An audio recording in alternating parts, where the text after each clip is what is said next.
At my 22nd birthday, I transferred my entire multi-million-dollar inheritance from my grandparents into a blind trust, just as a precaution.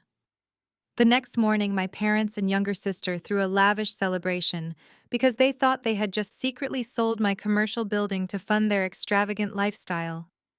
They had no idea they had just sold it to my own holding company, leaving a perfect paper trail of their federal fraud. Here is how I let them dig their own graves. Before I share the details of this ultimate betrayal, let me know where you are watching from in the comments below. Hit that like button and subscribe if you have ever had to outsmart toxic family members who tried to destroy you. The air inside my sister Sienna and her husband Preston's new $4 million mansion in Buckhead was thick with the scent of expensive catered food and absolute hypocrisy. I stood near the edge of the grand foyer holding a glass of sparkling water and watching my parents hold court. My father Harrison, a respected judge in Atlanta, was laughing loudly with a group of local politicians. My mother Valerie, the chair of half a dozen elite charity boards, was adjusting her diamond necklace and accepting compliments on the stunning property. They looked like the perfect picture of African American elite success. You would never guess that the foundation of their perfect image was built on the calculated destruction of their eldest daughter. I was that daughter. At 28 years old, I was the designated failure of the Sinclair family because I had dropped out of law school following a severe bout of burnout. To them, I was a stain on the family legacy, a girl who wasted her potential to play around with a pointless financial technology startup. They had no idea that my little startup was now a private fintech holding company worth billions. I watched as Preston wrapped his arm around Sienna. Preston came from old white money, a legacy wealth management family that looked down on everyone, including the black family he had married into. He only married Sienna because my father's political connections gave his failing firm access to lucrative new clients. They raised their glasses for a toast. My father's booming voice echoed through the high ceilings. He thanked everyone for coming to celebrate the young couple and proudly announced that the family had just liquidated some old dead-weight assets to help secure this beautiful home for the next generation. The crowd applauded politely. I felt a cold knot form in my stomach. The dead-weight asset he was talking about was the commercial warehouse my late grandfather had left entirely to me. Before I could process the sheer audacity of his speech, my mother materialized beside me. Her manicured fingers dug painfully into my arm. She did not smile. She simply pulled me away from the crowd and shoved me into Preston's dark mahogany study, closing the heavy doors behind us. The noise of the party vanished. My mother turned to me with a look of pure disdain. She opened her designer clutch and pulled out a check, tossing it onto the large desk. It fluttered down, landing face up. It was a check made out to me for $10,000. I looked at the check and then at her. She crossed her arms and lifted her chin. "We sold your grandfather's rundown warehouse to a developer," she said, her tone flat and uncompromising. "Sienna needs this house to match the Montgomery name. She is carrying the future of this family while you are still playing pretend with your life. Take this $10,000 and be grateful we are giving you anything at all." The heavy doors opened again and Preston walked in. He adjusted the cuffs of his expensive tailored suit and glanced at the check on the desk with a smirk. He walked over and stood next to my mother, looking at me like I was something he had scraped off his shoe. "Amara, with $10,000 you can finally upgrade that little startup hobby of yours," he said, his voice dripping with condescension. "It is time you stop being a financial burden to Harrison. We are tired of carrying you. You should thank your parents for managing that blue-collar property for you before it lost all its value." His words were laced with the kind of quiet racial and class superiority he always used when referring to my grandfather, who had built his wealth through manual labor and grit. Preston hated that my grandfather's money did not come from a trust fund. I looked at my mother, expecting her to defend her own father's legacy against her son-in-law, but she simply nodded in agreement. Her obsession with high society status completely blinded her to Preston's disrespect. I did not cry. I did not scream. I calmly reached forward and picked up the check. I held it between my fingers and ripped it straight down the middle, letting the two halves fall back onto the desk. Preston's smirk vanished. My mother gasped loudly, stepping forward with her hand raised as if she wanted to strike me. "Are you out of your mind?" she hissed. Just then, my father pushed open the doors and stepped into the study. He saw the torn check and his face darkened with rage. He reached into his jacket pocket and pulled out a folded legal document, slapping it down exactly where the check had been. "I am your legal guardian since your mental breakdown in law school," he declared, his voice vibrating with authority. "I have assigned power of attorney. The sale of that building is completely legal and entirely final. You have no power here, Amara. Stop embarrassing yourself and take the money before I decide to cut you off completely." I looked down at the document. It was indeed a power of attorney bearing my signature, a signature that had been flawlessly forged. I felt a surge of adrenaline, but I kept my face perfectly still. I looked at the date stamped at the bottom of the page by the notary. It was dated the 12th of the month. I smiled a slow, deliberate smile that made my father take a tiny step back. "The power of attorney is dated the 12th. I said, my voice soft but steady. "That is a shame, Dad. Because I locked that building into a blind trust on the 11th. My father froze. My mother blinked rapidly, trying to process my words, while Preston just frowned in confusion. I turned around and walked toward the heavy wooden doors. As I gripped the brass handle, I looked over my shoulder. "You cannot sell an asset I no longer hold directly," I told them. "Enjoy the party." I walked out of the study, leaving them in stunned silence. I knew exactly what they had done, and I knew exactly how I was going to destroy them for it. The next morning, the true retaliation began. I walked into my favorite local coffee shop, feeling completely energized by the events of the previous night. I ordered my usual latte and handed the barista my personal credit card. She swiped it once and then frowned. She swiped it again and offered me an apologetic smile.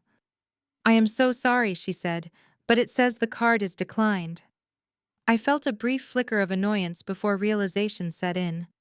I stepped out to the line and pulled out my phone. There was a text message from my mother sitting at the top of my notifications. "Until you apologize to Preston and your sister and stop this nonsense about a blind trust, your allowance is cut.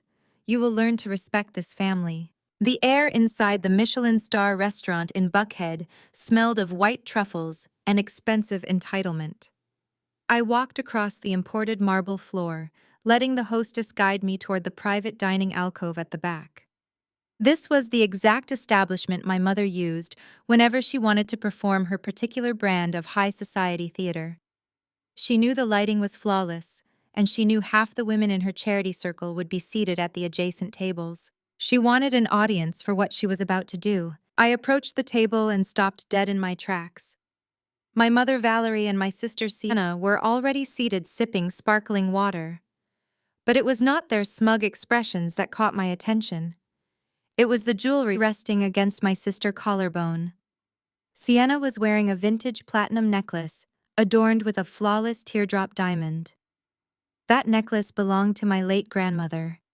It was a cherished heirloom that my grandmother had specifically promised to me before she passed away. She had explicitly written it into a separate letter of wishes because she knew my mother would try to pawn it.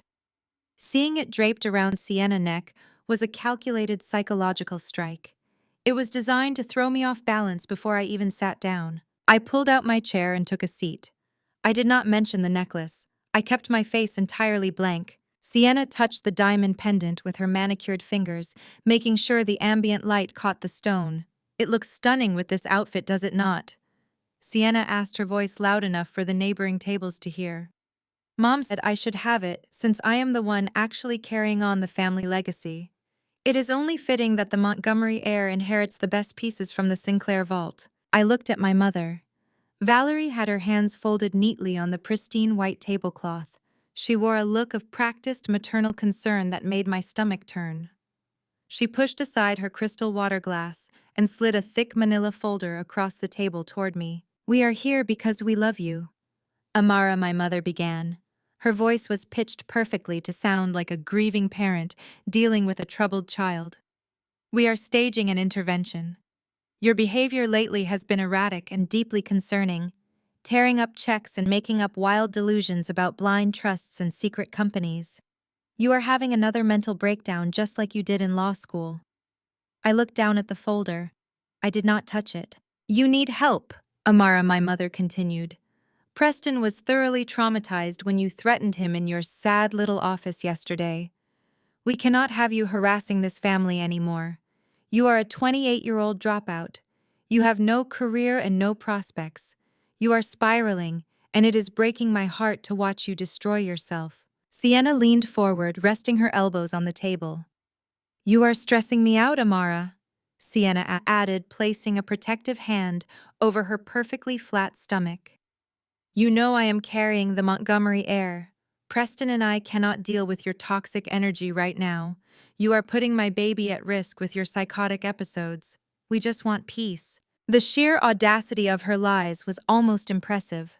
She was weaponizing a pregnancy to justify their theft. I knew exactly what this lunch was about. It was not an intervention. It was a legal ambush. Open the folder, my mother commanded, dropping the fake sweet tone for a fraction of a second. I reached forward and flipped open the heavy cover. Inside was a thick stack of legal papers. The bold heading at the top of the first page read, "Full release of claims and liability." I scanned the dense legal jargon with my trained eyes. The document was meticulously drafted by a high-priced corporate law firm. It stated that by signing, I would permanently waive any and all rights to contest the sale of the commercial warehouse. It also explicitly stated that I would release Harrison and Valerie Sinclair from any future financial or legal liabilities pertaining to my estate. They thought they were trapping me. They thought this piece of paper would permanently protect them from the consequences of their wire fraud. They were entirely too arrogant to realize that a liability release worked both ways. By forcing me to sign a document severing me from their legal liabilities, they were inadvertently building a firewall around my own hidden billions. When the federal government inevitably seized their assets to pay off the massive debts, Preston was accumulating this very document would legally prove that my finances were completely disconnected from their sinking ship. I am not leaving you empty-handed, my mother said, assuming my silence was a sign of defeat. If you sign that paper and promise to stop this ridiculous crusade, I will personally get you a job. I have an opening for a receptionist at my youth charity foundation. It pays minimum wage, but it will get you out of the house. You can finally start contributing to society instead of being a stain on our reputation. Just sign the paper, Amara. Accept reality. I looked at the vintage diamond resting on my sister's chest. I looked at the smug, victorious smile playing on my mother's lips. I let my shoulders slump forward intentionally, creating the physical posture of a broken, defeated woman. I let a perfectly timed look of despair wash over my face. You really believe I have nothing left? I whispered, making my voice sound small and fragile. We know you have nothing, my mother replied, her eyes flashing with cruel triumph. Now sign it and let us move on with our lives. I reached into my purse and pulled out a cheap plastic ballpoint pen. I let my hand tremble slightly as I brought the pen to the paper. I slowly signed my name on the dotted line at the bottom of the last page. I initialed every single section they had marked. When I finished, I pushed the folder back across the table. My mother snatched the folder immediately. She tucked it safely into her designer tote bag, letting out a long, dramatic sigh of relief. Sienna smiled and took a celebratory sip of her sparkling water. I stood up from the table. I kept my head bowed, playing the role of the shattered outcast to absolute perfection. I do not think I can stay for lunch, I said, my voice cracking just the right amount. That is probably for the best, my mother agreed already, waving her hand to summon the waiter. We have wedding registries and nursery designs to discuss anyway. Run along, Amara. Do not forget to call the charity office on Monday to beg for that receptionist shift. I picked up my large leather tote bag from the empty chair beside me. As I hoisted the bag onto my shoulder, I purposefully loosened my grip on the side clasp. I let the bag tilt dramatically, allowing the contents to shift. A thick, glossy presentation folder slipped out from the open top of my bag. It hit the edge of the table and landed squarely on the floor, right next to my mother designer shoes. Oh, I am so sorry, I muttered, keeping my head down. I knelt to pick it up, but I was deliberately clumsy. I let the folder fall open on the plush carpet. The crisp, heavy cardstock pages spilled out, displaying bold, striking graphics. The massive logo for Apex Holdings was printed across the top of every page.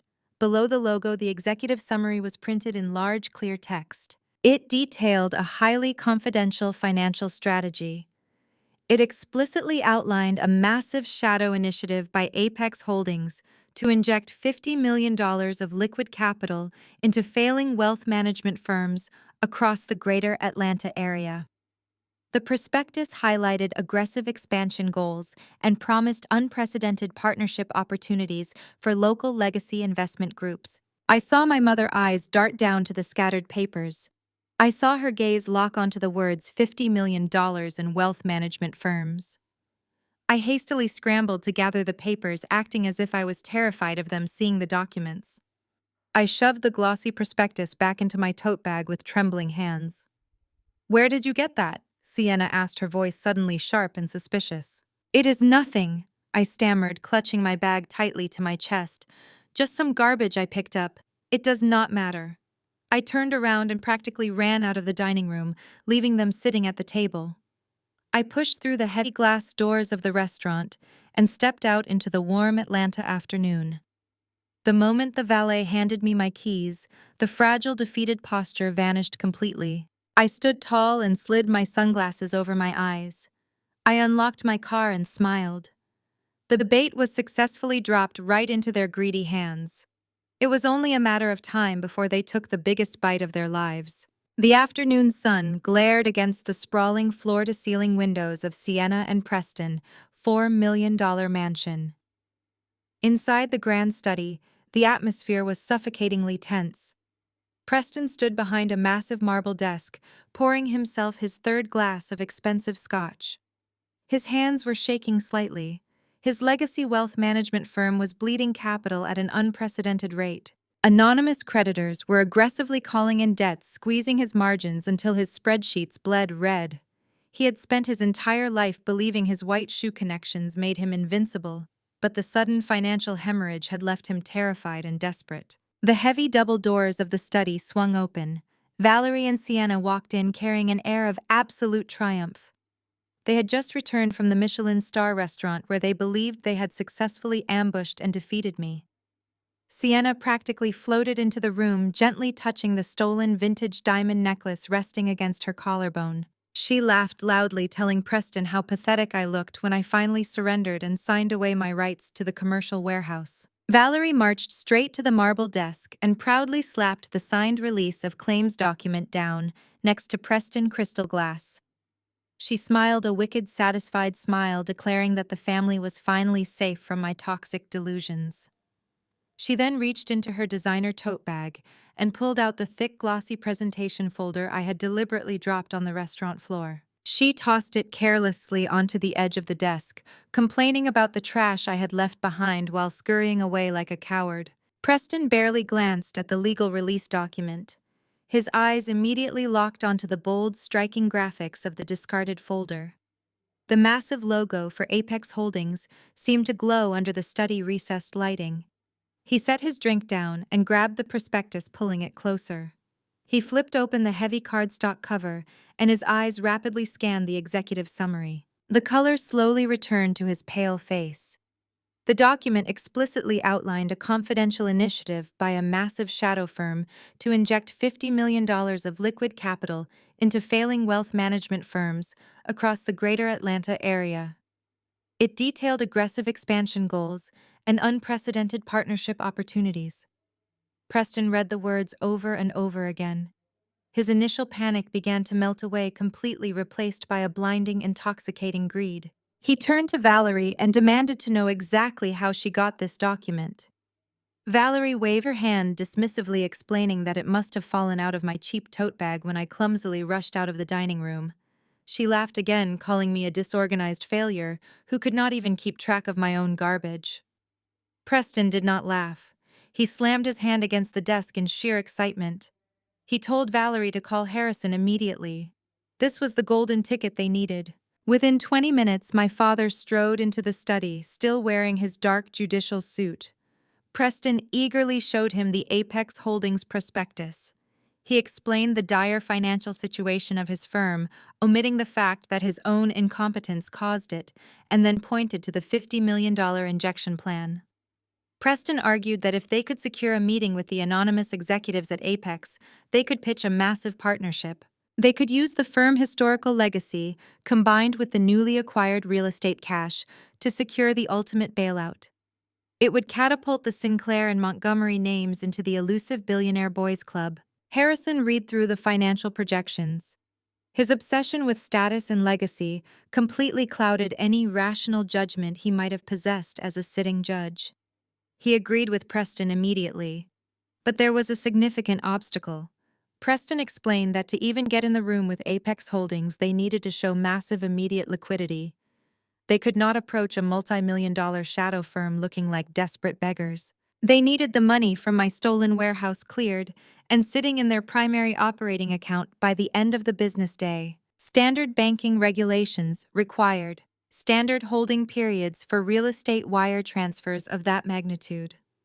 Escrow protocols and federal security checks meant the $15 million would be tied up for weeks. Preston paced the floor, insisting they did not have weeks. If they waited, the Apex opportunity would vanish and his firm would collapse under the mounting debt calls. Harrison stood up perfectly straight, adjusting his silk tie. He looked at Preston with a supreme, arrogant confidence. He boasted that federal banking regulations were designed to slow down ordinary people, not respected Atlanta judges. He claimed his authority and his vast political connections placed him above standard holding protocols. Harrison pulled his phone from his jacket pocket and dialed the private line of the regional bank director. He paced the length of the study using his booming, authoritative courtroom voice. He did not ask for a favor. He demanded immediate compliance.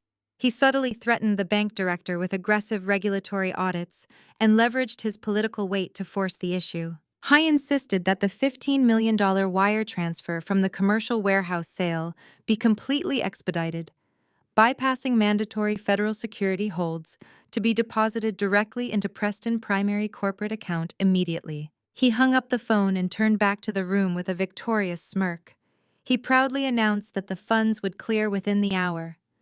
Sienna squealed with delight, throwing her arms around Preston's neck and dreaming aloud about the private jets they would soon be flying. Valerie praised my father, calling him the brilliant savior of their family legacy. They raised their glasses and toasted to their impending wealth and their flawless victory over me. They were completely and utterly blind to the reality that they had just stepped directly into the center of my trap. Miles away from their celebration, I was sitting in my actual office. This was not the cramped, run-down decoy space they had visited. This was the top floor of a sleek, high-tech glass skyscraper in the heart of the financial district. Massive digital screens lined the walls, displaying real-time financial tracking and global market fluctuations. The space was immaculate, modern, and pulsed with quiet, absolute power. I sat behind my expansive, polished desk, watching the data streams. The heavy glass door to my suite opened with a soft click. Julian walked in carrying a secure, encrypted tablet. His usual calm demeanor was replaced by a sharp, predatory focus. He did not bother with greetings. He walked straight to my desk and placed the tablet in front of me. Julian looked at me and delivered the exact news I had been waiting for. Harrison just bypassed federal banking protocols to wire the money, Julian said, his voice low and incredibly precise. I looked down at the tablet screen, which displayed the intercepted routing data. I let a slow, genuine smile spread across my face. Julian leaned forward, resting his hands on the edge of my desk. He explained the immense gravity of what my father had just done. By using his political influence and judicial title to override standard security measures to move stolen assets, Harrison had crossed a permanent line.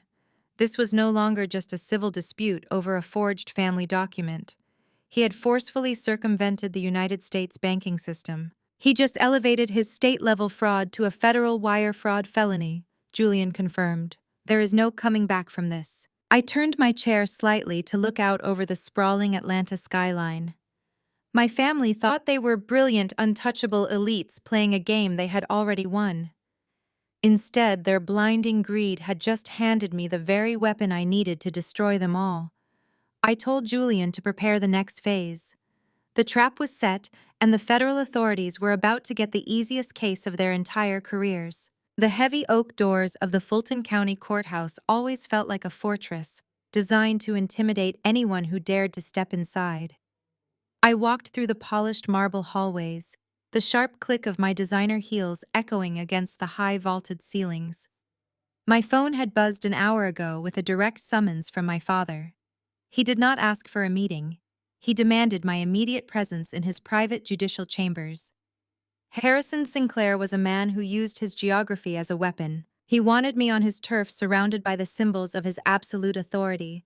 He wanted me to feel small. I bypassed the main security checkpoint, flashing a polite smile to the guards who recognized me from years of family holiday photos.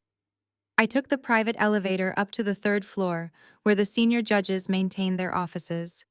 His administrative assistant, a sharp-eyed woman who had worked for him for over a decade, looked up from her desk as I approached. She did not offer a warm greeting.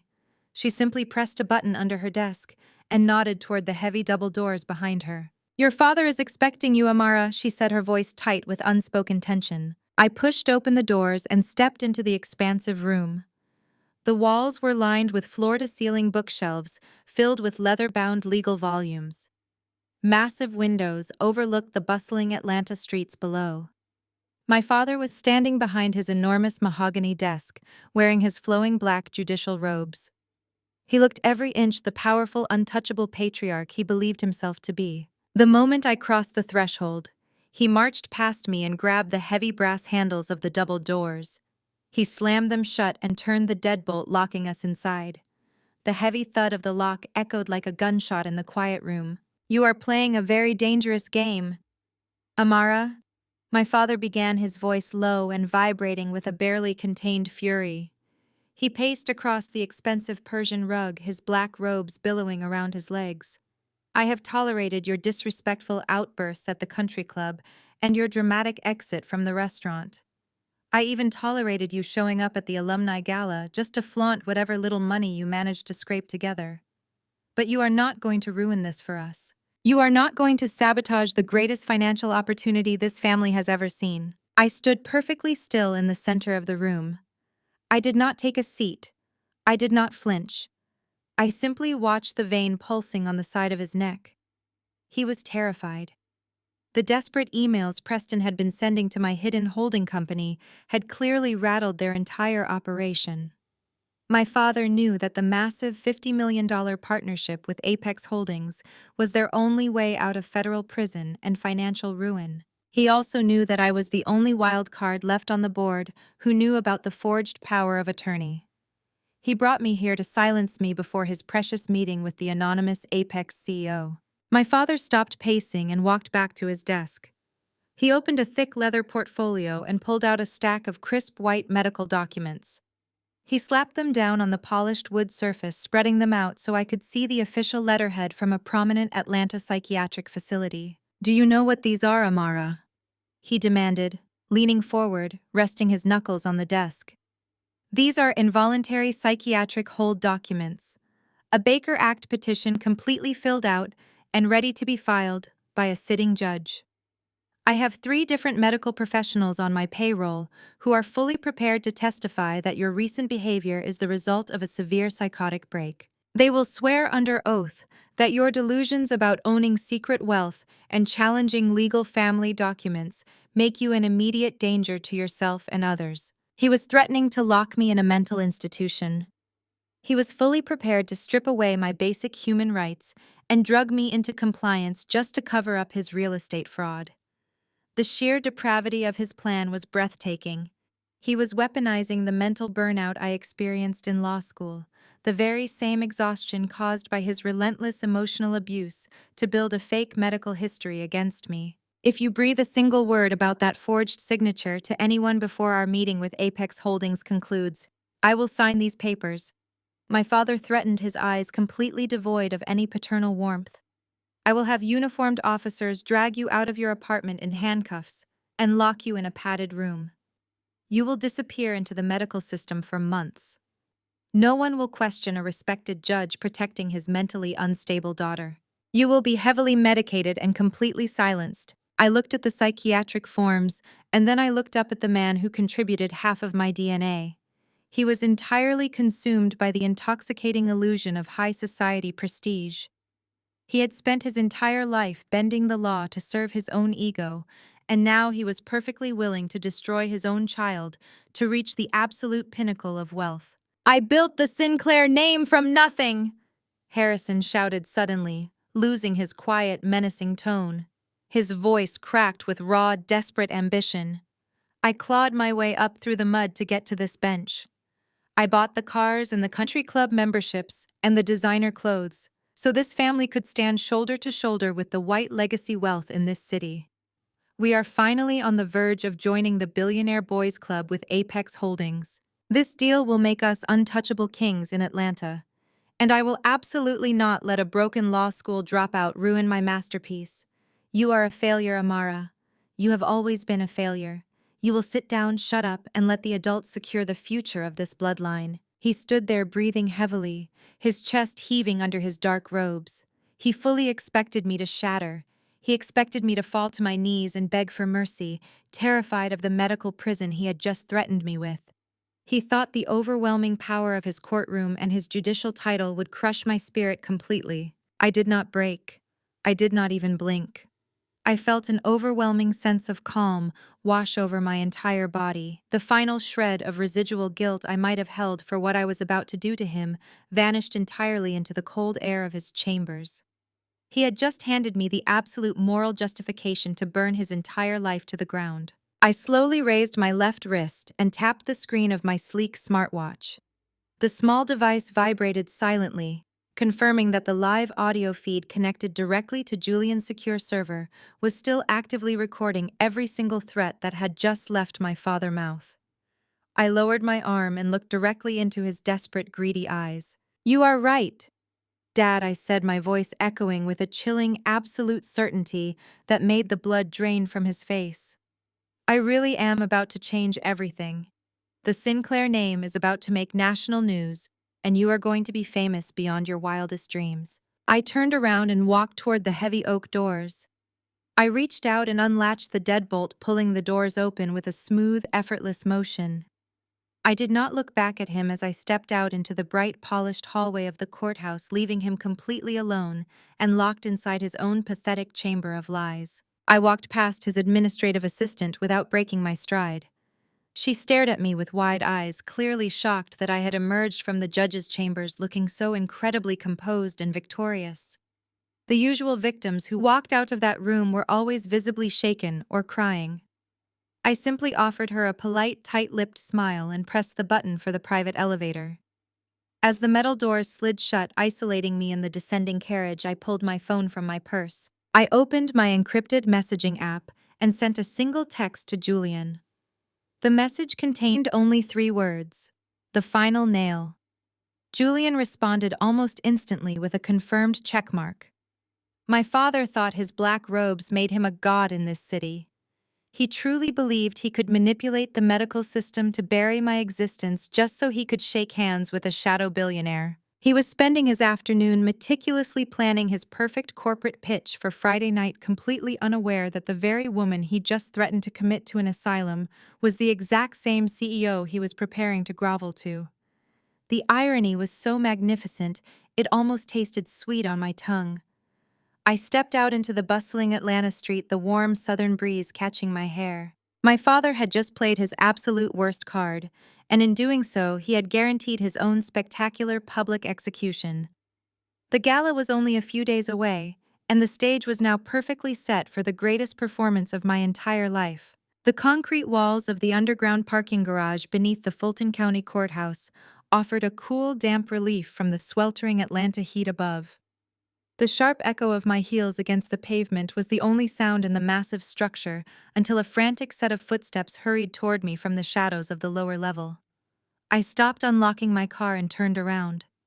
Sienna stepped into the harsh fluorescent light. She looked entirely out of place in the grimy parking structure, wearing a flowing maternity-style designer dress that was completely unnecessary for someone allegedly only a few weeks along. Her makeup was perfectly smudged around her eyes to give the convincing illusion of deep emotional distress. "Amara, please stop right there," Sienna cried out, grabbing my arm with trembling manicured hands. Her voice echoed loudly against the concrete pillars, a theatrical performance designed for maximum emotional manipulation. You have to end this vindictive crusade against Daddy and Preston right now. You are destroying our family over a stupid piece of property and a meaningless signature. I looked down at her hands clutching my silk sleeve and then back up to her tear-stained face. I did not pull away immediately. I simply watched her perform. This was the exact same breathless, hyperventilating act she had pulled a decade ago. On the day I graduated high school as class valedictorian, Sienna had miraculously suffered a severe medical emergency right in the middle of the stadium bleachers. She screamed and collapsed, clutching her chest exactly 10 seconds before my name was called over the loudspeaker by the principal. My parents had rushed her to the emergency room, completely missing my speech and my singular moment of academic triumph on stage. The doctors found absolutely nothing wrong with her, but she successfully stole the entire weekend of celebration, making herself the fragile center of attention, while I celebrated my graduation entirely alone in a hospital waiting room. "Please, Amara," Sienna sobbed loudly, pressing her free hand against her perfectly flat stomach. "The stress you are causing with these legal threats is literally killing me. My blood pressure is through the roof every single day. Preston is so terrified about his firm that he can barely sleep, and the intense anxiety is transferring directly to the baby. You are putting the Montgomery heir in extreme medical danger. If I lose this pregnancy because of your selfish financial games, it will be entirely your fault, and I will never forgive you." She was weaponizing her unborn child to guilt me into surrendering a multi-million-dollar federal fraud case. She truly believed that the magical phrase Montgomery heir would instantly command my submission, just like it commanded our parents. She expected me to bow down to the legacy of her wealthy white husband and sacrifice my own future to ensure her comfortable lifestyle. I slowly reached over and removed her hand from my arm, pushing her back to a respectable distance. I did not raise my voice. I did not match her frantic, hysterical energy. "You followed me to the courthouse just to play the victim, Sienna," I asked, my tone completely devoid of any sisterly sympathy. "Dad just threatened to lock me in a psychiatric ward against my will to cover up his federal crimes, and you are down here crying about your blood pressure. Daddy is just stressed because you are acting crazy and trying to ruin everything," Sienna yelled, dropping the fragile victim routine for a fraction of a second, to reveal the vicious, spoiled girl underneath the expensive maternity dress. "You are a dropout, Amara. You do not even need that money from the warehouse. Preston and I have a massive legacy to build in this city. We have a child to raise. Just drop the legal challenge. Sign the release papers and go back to your little apartment before you stress me out so much that I miscarry my baby right here in this garage." I turned around and opened the heavy door of my luxury sedan.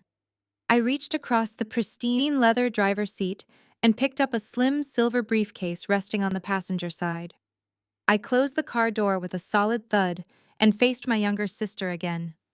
I unzipped the top compartment of the briefcase and pulled out a thick manila medical file folder. The distinctive gold logo for the Buckhead Elite Women Clinic was stamped clearly in the top right corner. I held the file up so the harsh parking garage light hit the bright red confidential sticker across the seal. Sienna stopped crying instantly. Her mouth fell open slightly, and her eyes darted from the folder to my face. The practiced tears completely vanished from her cheeks, replaced by a sudden, rigid, absolute terror. She recognized the logo immediately. "You are not going to miscarry, Sienna," I said, my voice dropping to a lethal, quiet pitch that cut through the damp air. "You are not pregnant. You never were." The silence in the concrete garage was deafening. Sienna took a stumbling step backward, shaking her head in frantic, aggressive denial, but no words came out of her mouth. Her hands dropped away from her stomach as if the imaginary baby had just vanished into thin air. "You paid an administrative assistant at this clinic $25,000 in cash to forge a positive ultrasound and alter a routine blood test." I continued tapping the medical file with my index finger. "You knew Preston was getting tired of your reckless spending habits, and you needed to trap him permanently with a fake legacy baby before he filed for divorce. You thought paying cash to a corrupt clinic worker would keep the secret buried forever. You thought you could use a phantom pregnancy to secure your place in his trust fund. Sienna began to hyperventilate, but this time, the panic was entirely real. She gasped for air, clutching her chest as the devastating reality of her exposure fully set in. How could you possibly know about that? She whispered, her voice cracking with pure, unadulterated fear. I stepped closer to her, invading her personal space, until she was forced to look directly into my eyes. Because Sienna, I replied with a cold, victorious smile, I recently acquired the massive commercial medical plaza that houses your doctor clinic. When my forensic accountants ran a standard acquisition audit on the building tenants to verify their operational licenses, they found the glaring discrepancy in the banking records and the bribery paper trail attached to your name. I own the building, Sienna, and now I own your pathetic little secret too. The encrypted feed on my massive office monitor flickered to life, revealing the incredibly opulent marble lobby of Vanguard Premier Bank in downtown Atlanta. The banking floor was a sanctuary of silent wealth featuring towering Corinthian columns, vaulted ceilings painted with gold leaf, and hushed conversations between the ultra-rich. Julian had strategically positioned himself in a high-backed leather armchair near the main entrance, pretending to be deeply engrossed in a copy of the Financial Times. A microscopic high-definition camera, hidden seamlessly inside his lapel pin, broadcasted the crisp video and audio directly to my secure server. I sat back in my ergonomic leather chair, watching the live feed with absolute predatory focus. Preston Montgomery was currently pacing frantically in front of the premium mahogany teller desk, his usual polished high society composure completely shattered into pieces. He was sweating profusely through his custom-tailored Italian suit, the expensive fabric clinging to his back. He kept checking his luxury watch and tapping his leather shoes against the polished floor with manic energy. He was desperate to move his remaining liquid assets before our scheduled emergency meeting on Friday night. He had spent the last 48 hours frantically trying to liquidate every single investment portfolio his failing firm managed. He desperately needed $15 million in untraceable cash immediately to satisfy a portion of the massive toxic debt my company Apex Holdings had just called in. He truly believed that if he could just wire those extracted funds to a secret offshore holding account in the Cayman Islands, he could leverage that hidden cash to negotiate his way out of federal ruin. He thought he could outsmart the anonymous shadow billionaire CEO hunting him by hiding his stolen money out of federal jurisdiction. He had absolutely no idea that every single frantic financial move he made was being closely monitored and actively manipulated by my ruthless team of forensic accountants. The senior private wealth associate sitting across from him typed rapidly on her secure keyboard, trying her best to process his massive international wire transfer. Her brow furrowed in deep confusion as she scanned the flashing notifications on her dual monitors. She clicked her mouse a few more times, attempting to bypass the system warning, and then looked up at Preston with a tight, apologetic smile. She calmly explained that the banking system was returning a severe error code on his specific transfer request, and the funds could not be released. Preston slammed both of his hands down hard on the mahogany desk, the violent sound echoing sharply across the quiet, aristocratic lobby. He leaned aggressively over the marble counter, invading her personal space to physically intimidate her. He demanded that she manually bypass the error code and force the overseas transfer through immediately. He claimed that his family name alone authorized him to bypass standard security protocols and threatened to have her fired if she did not comply that very second. The associate remained perfectly professional, politely explaining that she simply did not have the executive clearance to override a hard system block on an international transaction of that massive magnitude. Preston's face turned a violent mottled shade of red. The thin fake veneer of his polite buckhead manners completely evaporated into thin air, leaving only the ugly, entitled, and deeply racist core of his true personality exposed for everyone to see. He began shouting at the top of his lungs, disrupting the entire elite banking floor. He pointed a shaking, manicured finger directly at the black female associate and launched into a vile, unhinged tirade.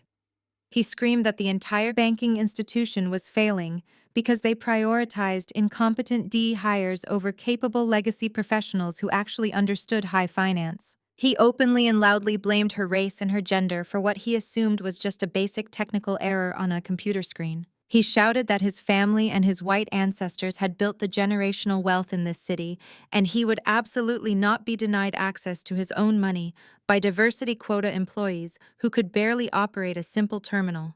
He called her worthless and stupid, insisting that she was deliberately holding his money hostage because she was too incompetent to read the screen correctly. Julian shifted his position in the leather chair, slightly adjusting the angle of his lapel camera to capture the full unhinged reality of Preston Montgomery melting down in public. Several wealthy clients sitting in the lobby lowered their morning newspapers and stared at Preston in absolute stunned shock.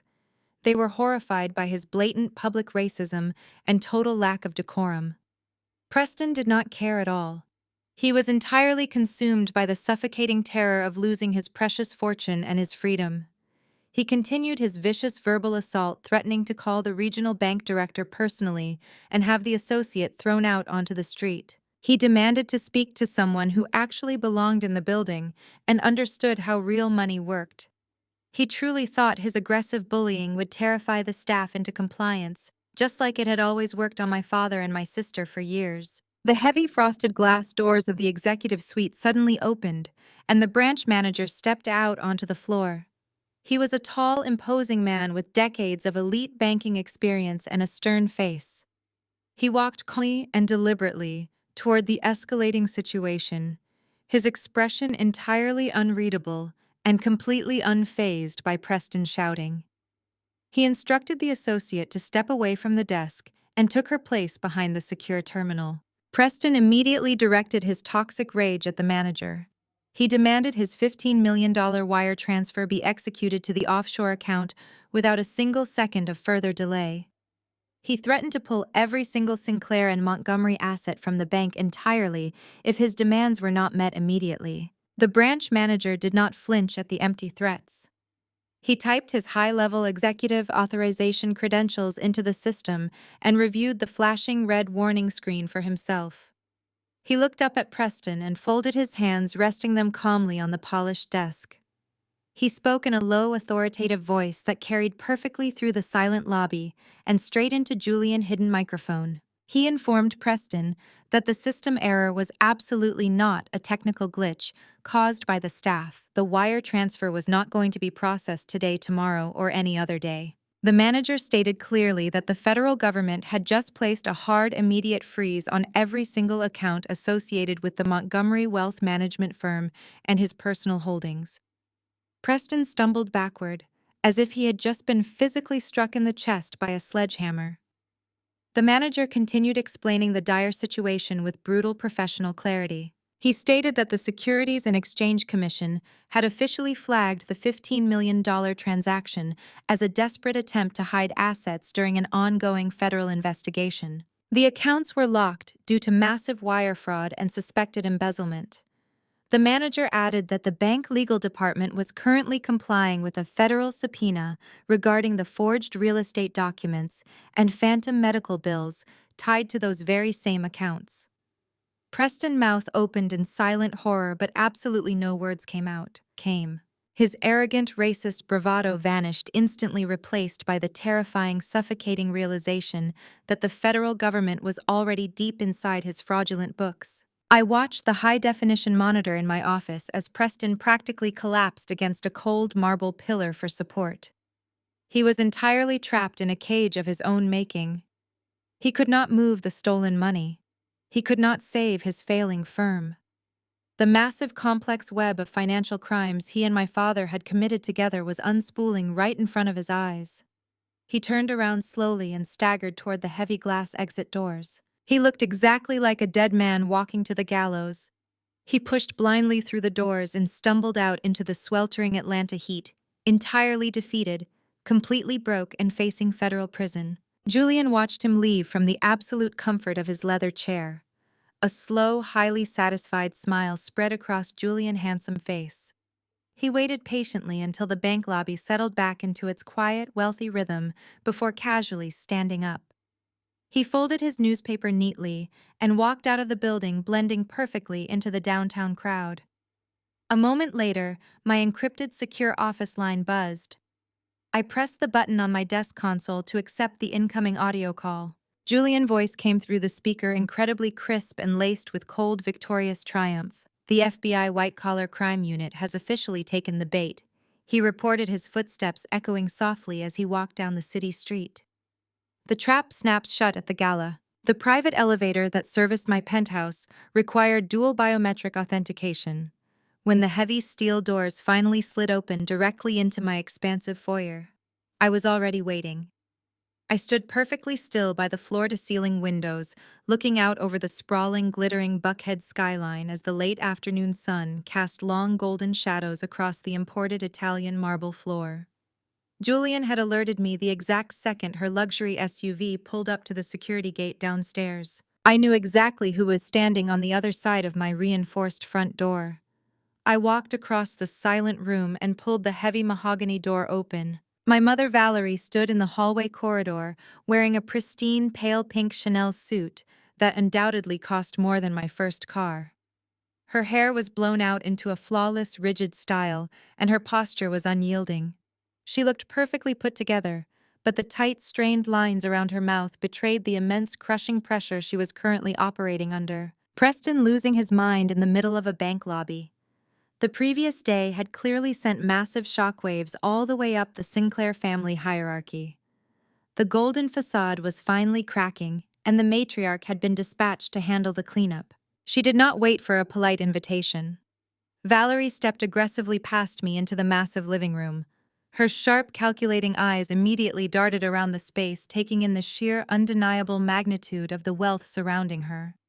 She tried desperately to mask her initial shock, but I saw the slight involuntary twitch in her jaw when she noticed the original Basquiat canvas hanging prominently above the custom slate fireplace. She had spent my entire life trying to convince me I was destined for poverty and failure, and yet she was currently standing inside a residence that easily dwarfed her own sprawling suburban mansion in both scale and sophistication. I thought we made it abundantly clear that you were no longer welcome in our lives or our social circles. Amara? She began, her voice carrying that familiar aristocratic chill.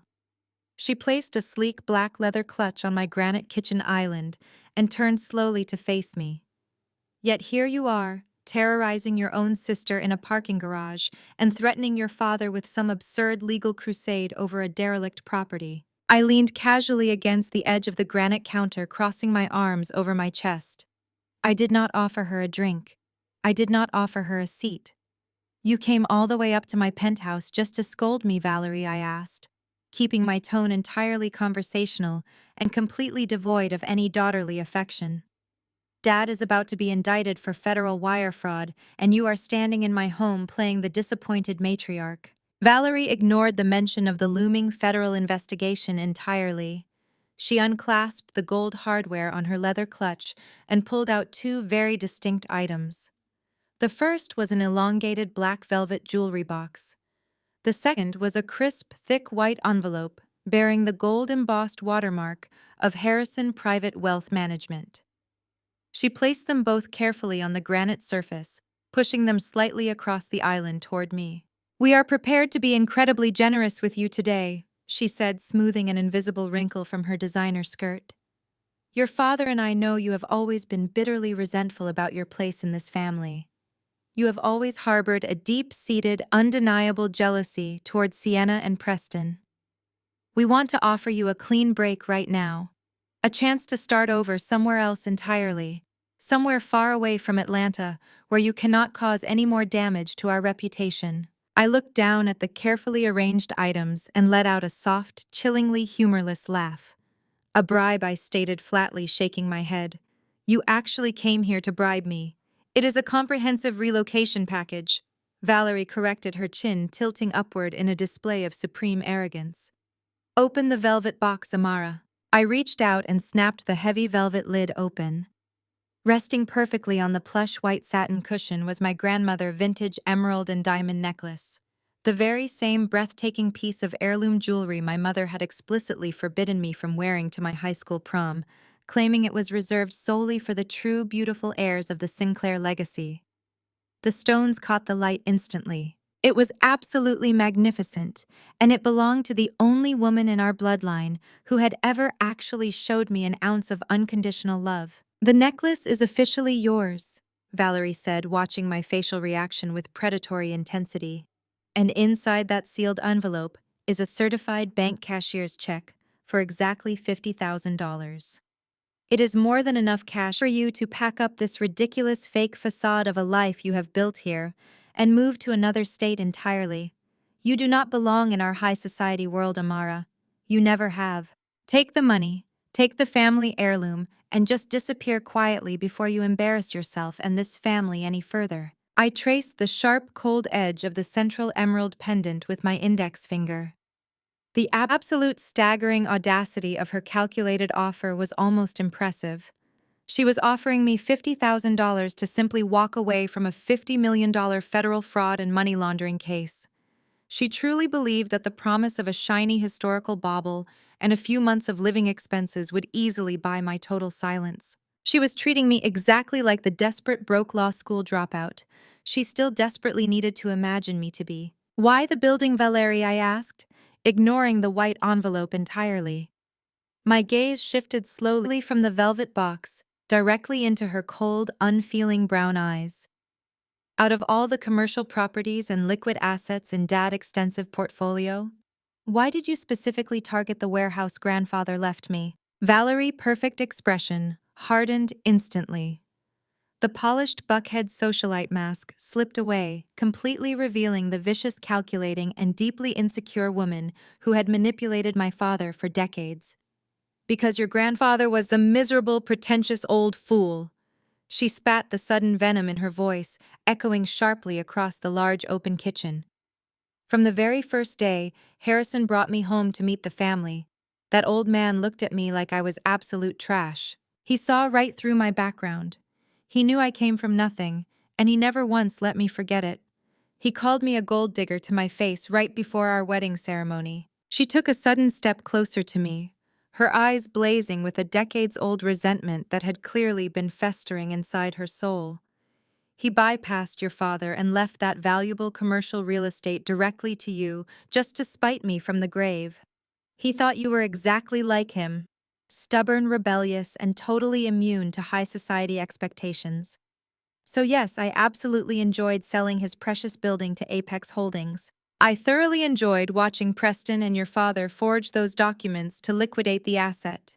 Destroying the one thing that old man loved and ripping it away from you was the greatest pure satisfaction of my entire life. The absolute ugly truth was finally out in the open air. The real estate theft had never been purely about covering Preston's massive financial mistakes or securing a business partnership.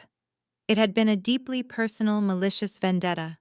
My own mother had deliberately orchestrated the theft of my inheritance simply to punish a dead man who had correctly identified her toxic greed over 30 years ago. I did not scream. I did not throw anything across the room. The cold, predatory calm that had guided me through every single step of this entire revenge strategy settled over my mind like an impenetrable iron shield. I slowly reached into the velvet box and lifted the heavy emerald necklace. The flawless diamonds caught the sunlight pouring through the penthouse windows, throwing brilliant green and white prisms of light across the modern walls. I reached behind my neck and clasped the heirloom, securely fastening it against my collarbone. It rested perfectly against my skin, heavy and cold and absolutely magnificent. Valerie smiled, a tight, incredibly victorious expression spreading across her perfectly contoured face. She mistakenly believed that my silence and my physical acceptance of the jewelry signaled my complete total submission to her demands. "Smart girl," she murmured, reaching for her designer clutch, feeling entirely triumphant. "I suggest you book a direct flight to California tonight. Your father will handle the building release forms internally, so you do not need to worry about the legal details." I picked up the crisp white envelope from the granite counter. I did not open the seal. I did not even bother to look at the $50,000 check inside. I walked past my mother, stepping deliberately toward the heavy-duty industrial shredder I kept discreetly tucked beneath my home office desk in the adjoining open room. Valerie turned to follow my movements, her victorious smile faltering slightly as she watched me power on the machine with a single touch. The loud mechanical grinding noise filled the quiet penthouse immediately. I held the sealed envelope directly over the spinning steel blades. "What are you doing?" Valerie demanded, her voice suddenly pitching upward in genuine absolute alarm. "Amara, stop, that is a certified bank check." I let go of the envelope. The aggressive blades caught the thick paper, instantly pulling the $50,000 bribe down into the machine and violently shredding it into 1,000 worthless pieces of confetti in less than 3 seconds. The machine beeped once and fell completely silent again. I turned around slowly to face my mother. She was staring at the plastic shredder bin in absolute uncomprehending horror. Her mouth opened, but no sound managed to escape her throat. She simply could not process the reality of a allegedly desperate girl effortlessly destroying that much cash without a single second of hesitation or regret. I walked back toward her, the emerald necklace resting proudly and defiantly against my chest, exactly where my grandfather had always intended it to be. The time for playing these pathetic family games was completely over. The final psychological piece of the puzzle had just clicked perfectly into place. "I will see you at the gala, Mom," I said, my voice dropping to a terrifying absolute whisper that made her physically flinch backward in sheer panic. "Make sure you wear waterproof mascara." The Atlanta Elite Charity Gala was the absolute pinnacle of Southern high society. Tonight, the sprawling botanical garden glass atrium had been completely transformed into a glittering fortress of wealth and privilege. A massive red carpet stretched down the curved driveway lined with heavy velvet ropes and swarming with local media politicians and the most ruthless corporate titans in the city. The flashing strobes of paparazzi cameras illuminated the warm evening air, creating a constant blinding pulse of manufactured glamour. I watched the chaotic scene unfold from the tinted window of my idling town car, parked discreetly just down the street, waiting for the perfect moment to make my entrance. My family had already arrived, and they were performing their roles flawlessly. The live feed on my phone showed my father Harrison standing tall in his custom tuxedo holding court with the mayor and several prominent judges. He was laughing loudly, projecting the absolute confidence of a man who believed he had just secured a $50 million future. Beside him, my mother Valerie was posing for a society photographer, her forced smile perfectly fixed in place. I noticed with deep satisfaction that her eye makeup was indeed immaculately waterproof. A few yards down the carpet, Preston and Sienna were completely cornering a reporter from the Atlanta Business Chronicle. Sienna was strategically holding a hand over her flat stomach, continuing the sickening illusion of her fake pregnancy for the cameras. She wore a blush pink maternity gown that draped heavily over her entirely empty womb, playing the fragile expecting mother to absolute perfection. Preston was gesturing expansively, speaking loudly enough for everyone on the carpet to hear his arrogant boasting. He was actively bragging about his firm securing the legendary Apex Holdings partnership. He told the reporter that the monumental deal would be officially signed by the end of the week and that his financial strategies were about to revolutionize the entire Atlanta real estate market.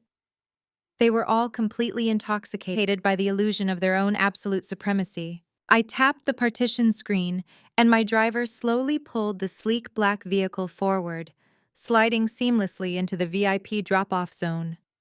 A white-gloved valet opened my door. I stepped out onto the thick crimson carpet, and the heavy, humid air of the city hit my bare shoulders. I was wearing a $30,000 custom couture gown flown in directly from Paris. The deep emerald silk cascaded perfectly around my body, catching the intense floodlights and reflecting a liquid green fire. The vintage diamond and emerald necklace. My grandfather left me, rested heavy and cold against my collarbone, a silent, defiant warning to anyone paying attention. The moment my heels touched the carpet, the entire atmosphere shifted. The immediate crowd fell into a hushed, confused silence. The paparazzi, sensing the sudden change in energy, turned their massive lenses away from the local politicians and directly toward me. They did not know my name yet, but they immediately recognized the undeniable aura of absolute power and the sheer staggering cost of my attire. Camera flashes erupted in a blinding continuous wave. I did not smile or wave. I simply walked forward with a cold, predatory grace, the crowd physically parting to let me pass. It took exactly 45 seconds for my family to notice the commotion. Preston paused mid-sentence during his interview, his arrogant smile freezing as his eyes locked onto me. I saw the exact moment his brain short-circuited. He stared at my couture gown and the priceless heirlooms around my neck, completely unable to process how the broke law school dropout he despised was commanding the entire red carpet. He looked at the emeralds that Valerie had tried to bribe me with just days prior, now displayed proudly for the entire city to witness. His shock rapidly, violently morphed into absolute unhinged fury.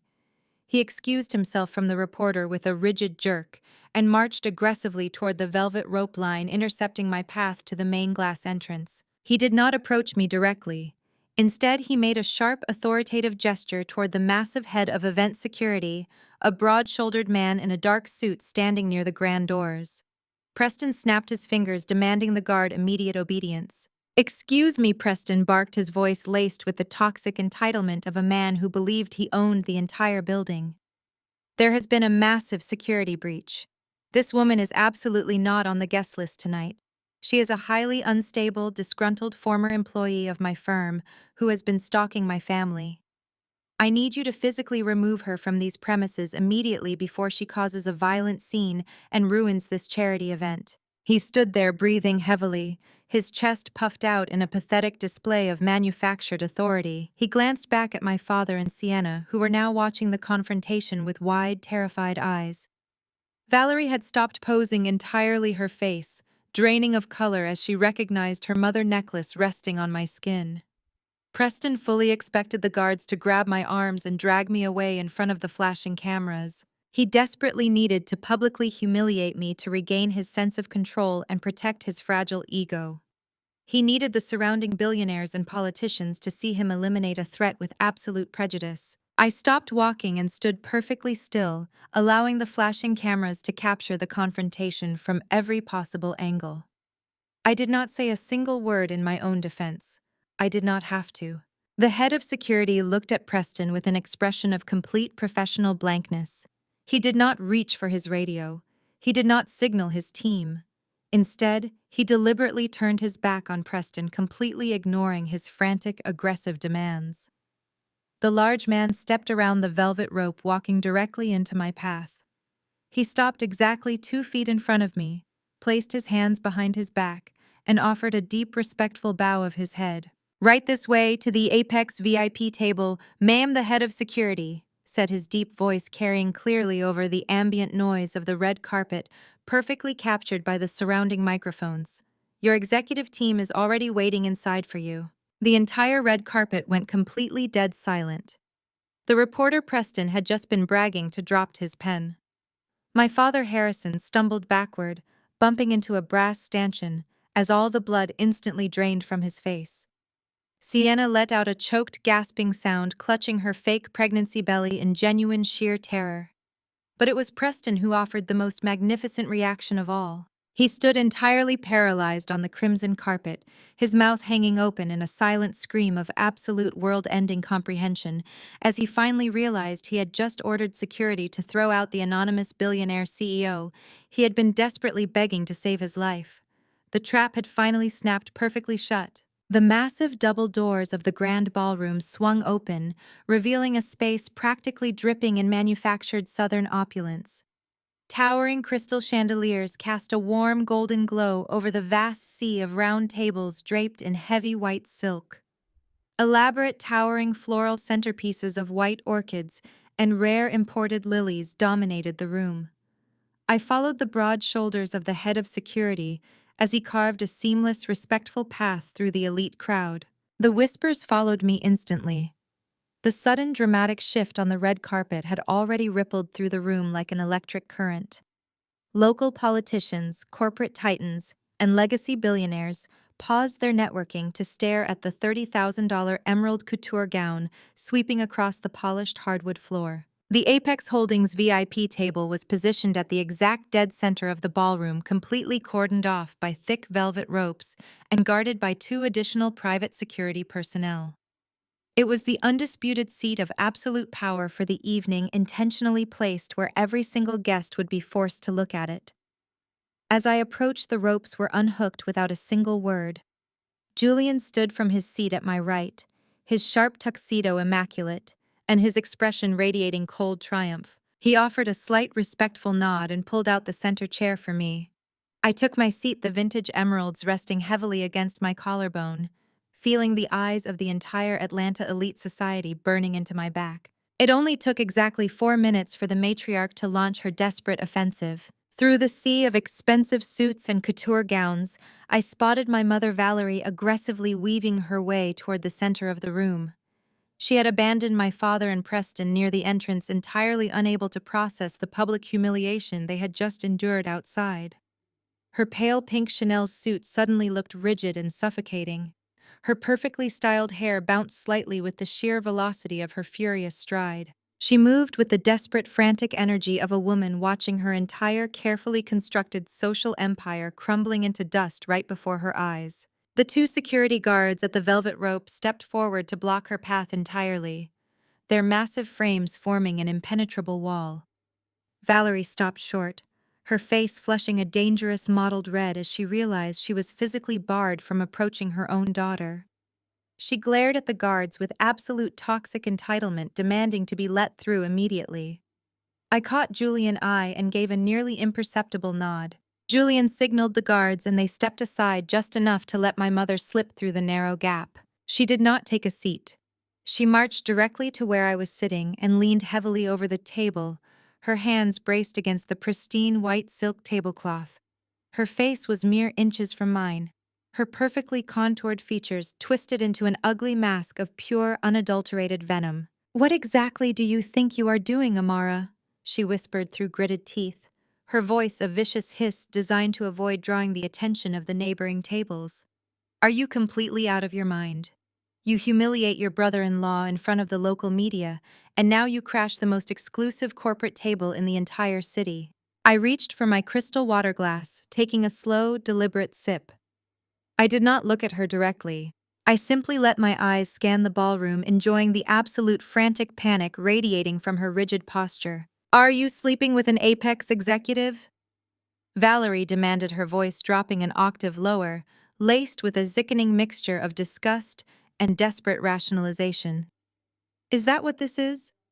You traded some cheap hotel nights to get a ticket to a charity gala so you could play dress up. Get up right now, Amara. Get up and walk out the back service exit before the actual Apex executives arrive and have you arrested for trespassing. You are going to ruin your father's big night and destroy the partnership Preston has been begging for." She truly believed it. Her mind was so completely poisoned by her own toxic vanity and her desperate need to view me as a failure that she could only rationalize my presence at the Apex table by assuming I was a high-end escort. She genuinely believed I had sold my body just to sit in a room full of people who despised me, because acknowledging any other reality would completely shatter her fragile ego. When I did not immediately stand to obey her aggressive command, Valerie completely lost whatever fragile composure she had left. She reached across the expensive floral centerpiece and aggressively grabbed my bare arm. Her manicured fingernails dug sharply into my skin. It was the exact same harsh, punishing physical grip she had used when I was a disobedient child. She used to drag me out of family photographs and lock me in my bedroom, using that exact same bruising hold whenever I failed to smile brightly enough for her wealthy friends. She was treating me exactly like an unruly toddler who needed to be physically dragged out of a sophisticated adult party. I did not flinch.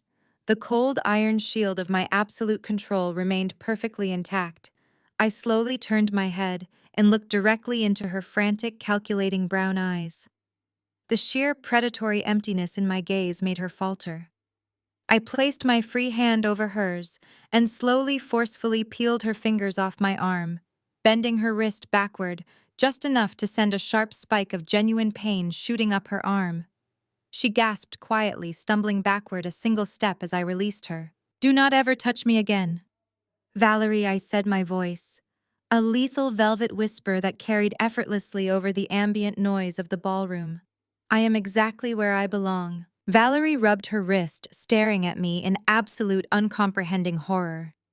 The obedient little scapegoat she had bullied for decades was completely gone, replaced by a woman radiating a terrifying absolute authority. She opened her mouth to launch another vicious verbal assault to demand my immediate removal, but the words never managed to escape her throat. The massive crystal chandeliers suspended above us suddenly dimmed, plunging the sprawling ballroom into a dramatic, hushed twilight. The ambient chatter of 1,000 wealthy guests vanished instantly, replaced by a wave of expectant silence. A brilliant white spotlight cut through the darkness, sweeping across the room and locking directly onto the main stage at the front of the hall. The mayor of Atlanta strode confidently toward the crystal podium, adjusting his microphone as the crowd offered a round of polite, wealthy applause. He looked out over the sea of faces, his expression practically bursting with civic pride and barely contained excitement. "Good evening, distinguished guests," the mayor's booming voice echoed perfectly through the state-of-the-art sound system. "We are gathered here tonight to celebrate the immense generosity and the incredible philanthropic spirit of our beautiful city. But tonight is truly unprecedented. We have witnessed a monumental shift in our local economy and a historic commitment to our urban development." Valerie stood frozen beside my table, her eyes darting nervously between the stage and my perfectly calm face. The suffocating reality of her situation was beginning to slowly, horrifyingly dawn on her. She looked at the heavy vintage emeralds around my neck and the cold confidence in my eyes. "Ladies and gentlemen," the mayor continued, his voice rising with theatrical grandiosity, reaching a triumphant crescendo. "Tonight we are deeply honored to finally unmask the anonymous visionary who has just invested $100 million into our city infrastructure. Please direct your attention to the center VIP table and join me in welcoming the absolute brilliant mind, the sheer force of corporate nature, and the official CEO of Apex Holdings." Valerie stopped breathing entirely as the blinding white spotlight swung violently away from the stage and slammed directly down onto my face. The blinding white spotlight hit my face with the physical force of a tidal wave, pinning me perfectly against the dark velvet backing of my chair. For exactly 3 seconds, the sprawling grand ballroom was plunged into an absolute suffocating silence. The ambient hum of clinking silverware and wealthy chatter simply ceased to exist. Every single face in the crowd of hundreds turned simultaneously toward the center VIP table. The only sound that broke the profound, heavy quiet was the sharp, violent shatter of expensive crystal. Preston stood about 20 feet away, near the edge of the velvet rope line, his hand frozen in midair. The crystal champagne flute he had been holding had slipped right through his numb fingers and smashed into a dozen glittering pieces against the polished hardwood floor. He did not even look down at the mess. His eyes were bulging out of his skull, locked entirely on me. His jaw hung slack, his chest heaving as his brain desperately tried to process the mathematical impossibility that his broke, despised sister-in-law was the Apex Holdings billionaire who held his entire financial life in her hands. Valerie was still standing mere inches from my table. The fierce, predatory anger that had consumed her face just moments before had completely vanished, washed away by a rising tide of pure, unadulterated terror. Her flawless makeup could not hide the sickly gray pallor that rapidly crept up her neck and drained the color from her perfectly contoured cheeks. She looked at the heavy vintage emerald necklace resting against my collarbone, and then slowly raised her terrified gaze to meet my eyes. She was entirely paralyzed, trapped in the devastating realization that she had just ordered the most powerful executive in the city to leave through the service exit. I did not say a single word to her. I placed my crystal water glass down on the pristine silk tablecloth and pushed my chair back. Julian stood immediately, offering his hand in a flawless display of professional deference. I ignored his hand, rising to my feet with a slow, deliberate grace that commanded the attention of every single person in the room. The heavy emerald silk of my custom Parisian gown pooled beautifully around my heels, catching the harsh glare of the spotlight. Valerie physically stumbled backward as I took my first step forward. She bumped hard into the shoulder of a passing waiter, almost knocking over his silver tray, but she did not even register the collision. She simply backed away, her hands trembling uncontrollably at her sides. I walked right past her, my expression a mask of absolute cold iron. The sea of Atlanta elite society parted for me instantly. Politicians, judges, and corporate titans stepped aside, holding their breath as I carved a seamless path through the center of the grand ballroom. I kept my posture rigidly straight, my chin tilted upward, projecting the exact terrifying authority that my grandfather had always known I possessed. My father Harrison had finally managed to push his way to the front of the crowd, dragging Sienna along with him. He was gripping the back of a guest chair so hard his knuckles were entirely white. He looked like a man standing on the edge of a cliff, watching the ground crumble beneath his feet. Sienna was hiding behind his shoulder, clutching her fake pregnancy belly with both hands, her eyes wide and shining with genuine panic. I reached the base of the main stage and placed my hand on the polished brass railing. The carpeted stairs felt incredibly solid beneath my heels. I ascended them with elegant measured steps, the emerald silk flowing behind me like a liquid shadow. The mayor of Atlanta stood waiting at the crystal podium, his face practically glowing with civic pride and complete ignorance of the massive family warfare about to detonate on his stage. He stepped aside respectfully, holding the microphone out to me with a wide, welcoming smile. I took the heavy black microphone from his hand, feeling the cool metal against my palm. I stepped directly into the center of the stage, allowing the spotlight to illuminate me fully. Standing up there, looking down at the endless sea of upturned faces, was an experience of absolute staggering power. I could see every single detail of the room. I saw the greedy anticipation of the local media. I saw the curious stares of the billionaires. And right in the front row, I saw my family huddled together like condemned prisoners awaiting their sentence. I tapped the microphone once. The soft, hollow thump echoed perfectly through the massive state-of-the-art sound system, commanding absolute attention. "Thank you, Mr. Mayor." I began, my voice projecting with a cold, highly calculated smoothness that sent a visible shiver through the front rows. "And thank you to the beautiful city of Atlanta for welcoming Apex Holdings with such open arms.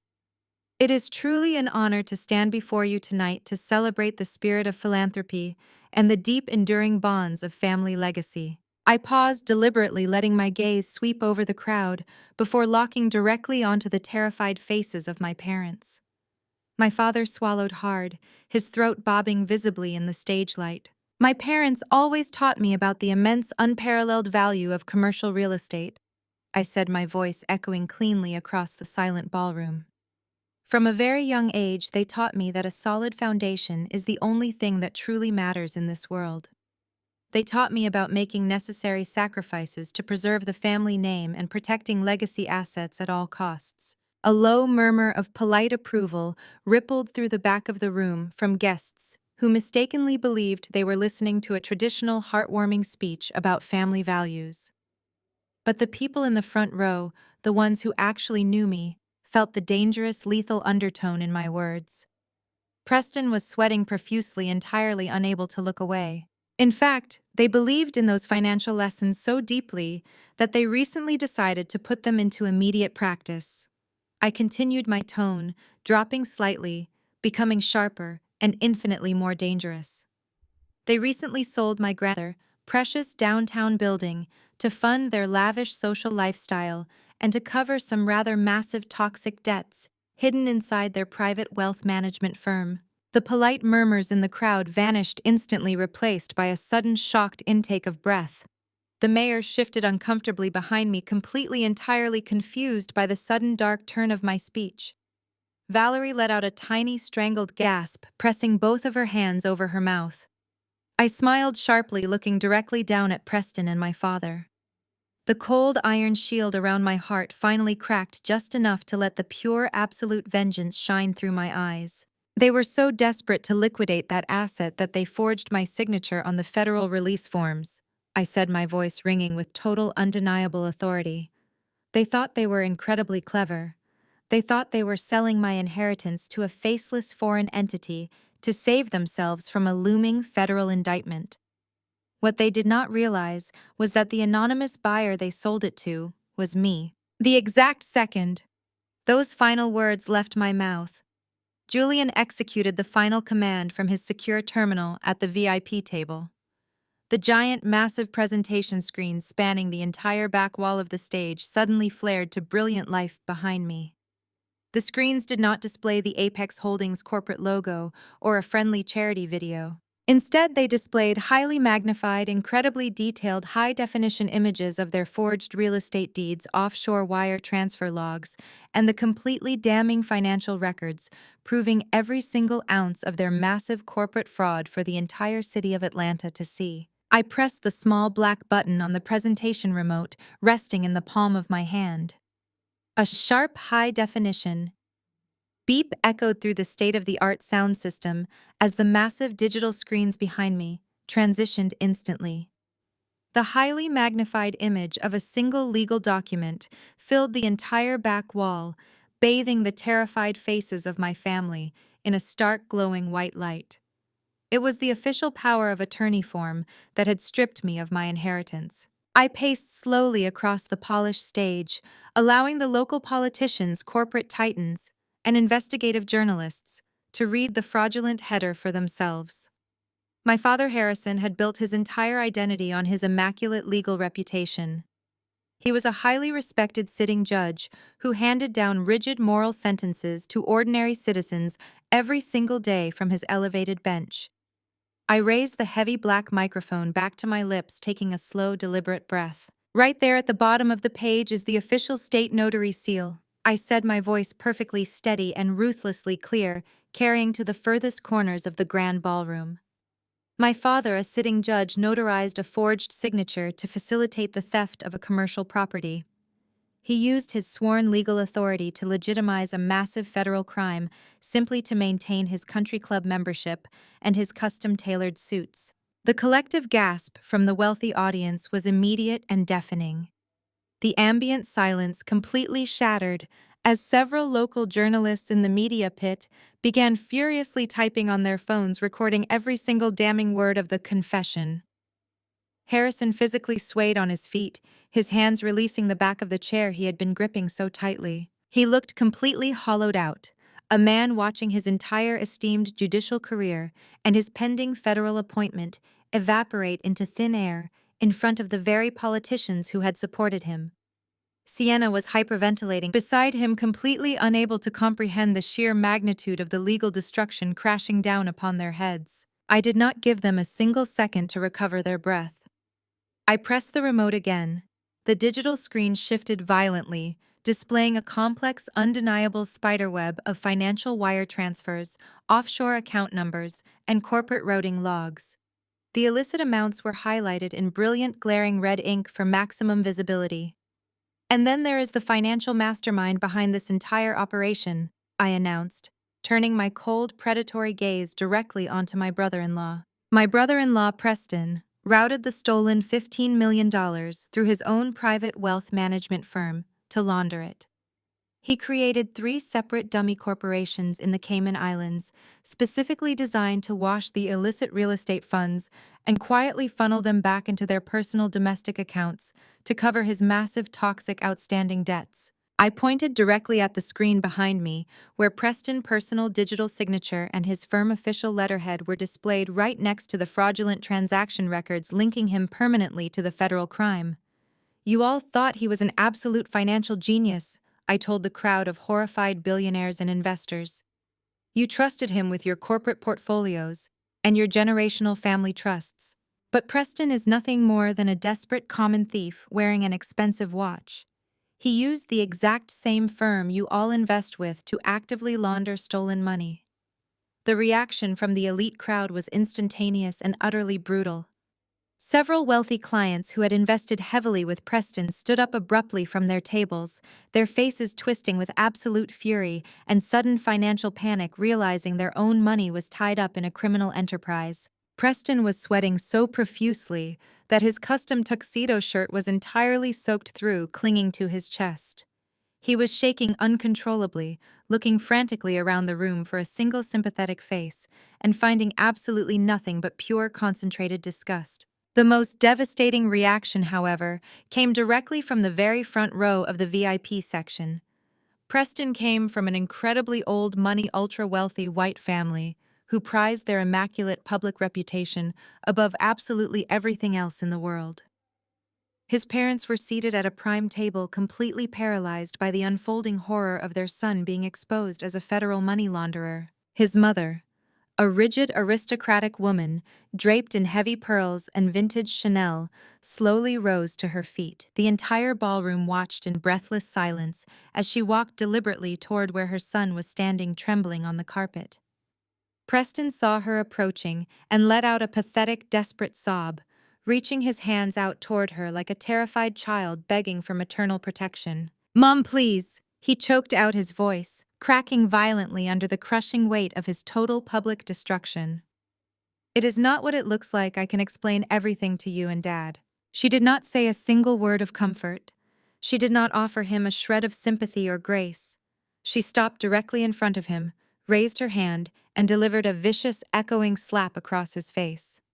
The sharp crack of her palm striking his cheek rang out perfectly through the dead-silent ballroom, snapping his head to the side. "You are an absolute disgrace to our bloodline," she whispered, her voice shaking with an unparalleled level of pure disgust that cut deeper than any legal indictment ever could.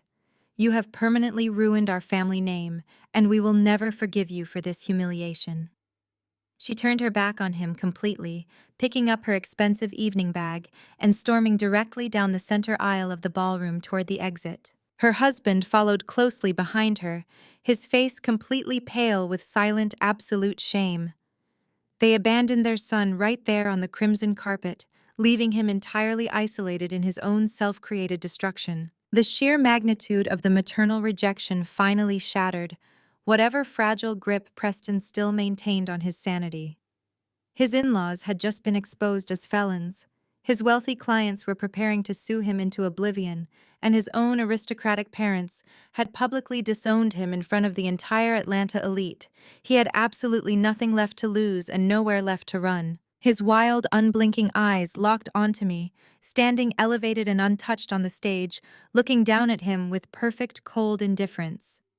A wave of pure primal violence overtook his expression, entirely wiping away the polished corporate facade. He let out a guttural, completely unhinged scream and suddenly lunged violently toward the wooden stage stairs. He was completely out of his mind, screaming vicious, horrific racial slurs at the top of his lungs, his face contorted into an ugly mask of pure, visceral hatred and shattered entitlement. He desperately wanted to drag me down to physically destroy the woman who had effortlessly dismantled his entire fraudulent empire with a few clicks of a remote. He managed to get his foot onto the bottom step, his hands reaching aggressively toward the hem of my emerald couture gown, his fingers curled into desperate claws. But he never made it any further. The two massive private security guards assigned to the Apex VIP table moved with terrifying lethal precision. They converged on him instantly from both sides, tackling his body with crushing, devastating force. They slammed Preston brutally down onto the polished hardwood floor, pinning his arms violently behind his back and grinding his face directly into the shattered glass of the champagne flute he had dropped only moments before. Preston remained pinned, face down on the polished hardwood floor, his arrogant corporate facade entirely shattered. The two massive private security guards held his arms locked at impossible, painful angles, while his cheek pressed harshly against the fragments of crystal from his dropped champagne flute. A thin, dark line of blood ran down his jawline, staining his pristine white custom tuxedo collar. He was gasping for air, making pathetic choked sounds like a drowning man, but nobody in the sprawling grand ballroom moved a single muscle to help him.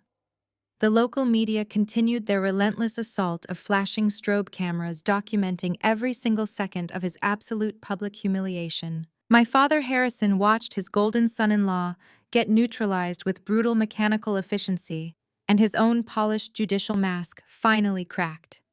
The sophisticated, respected judge completely vanished, leaving behind nothing but a cornered, desperate animal, terrified of the looming slaughterhouse. He lunged forward, grabbing the thick velvet rope that cordoned off the VIP section, his knuckles turning bone white under the harsh stage lights. He looked out at the sea of horrified politicians, local judges, and wealthy investors, the very people who had funded his entire judicial campaign and invited him to their exclusive country clubs. He desperately needed to regain control of the narrative before the trap completely closed around his neck. "Do not listen to a single word," this woman says. Harrison screamed, his voice echoing wildly across the massive, silent ballroom. His face was flushed a dangerous mottled purple, and sweat dripped heavily down his forehead, ruining his immaculate appearance. "She is completely mentally ill. She has been severely disturbed for years, and she forged every single one of these financial documents just to frame us. She is a pathological liar, trying to destroy our immaculate family reputation because she has always been deeply jealous of her sister's success and my career." A low wave of confused murmurs rippled through the elite crowd. Some of his older judicial colleagues, the wealthy men who played golf with him every Sunday morning, looked momentarily uncertain. They desperately wanted to believe the respected sitting judge over the rogue daughter making wild accusations from the stage. Harrison saw that tiny, fragile window of doubt opening in the crowd, and he immediately tried to exploit it with everything he had left in his arsenal. "This entire presentation is an elaborate, malicious hoax," he shouted, pointing a trembling finger up at the giant digital screens displaying the wire transfer logs. "There is absolutely no stolen $15 million. The signature on that federal release form is entirely fabricated by her. I demand that event security remove this deranged, unstable woman from the stage immediately before I have her arrested and prosecuted for criminal defamation and corporate sabotage." I stood perfectly still on the elevated stage, letting his desperate, pathetic lies hang heavily in the humid air of the ballroom. The heavy vintage emeralds rested cold against my collarbone, a silent testament to my absolute, unyielding authority. I did not bother to shout back or defend my own sanity to the crowd. I simply looked down at him with a gaze so entirely devoid of emotion and so fiercely predatory that his shouting eventually faltered and died completely in his throat.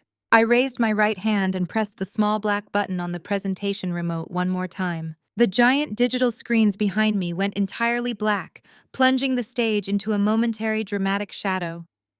A sharp, loud crackle of static hissed through the state-of-the-art sound system, followed instantly by a crystal-clear, highly amplified audio recording.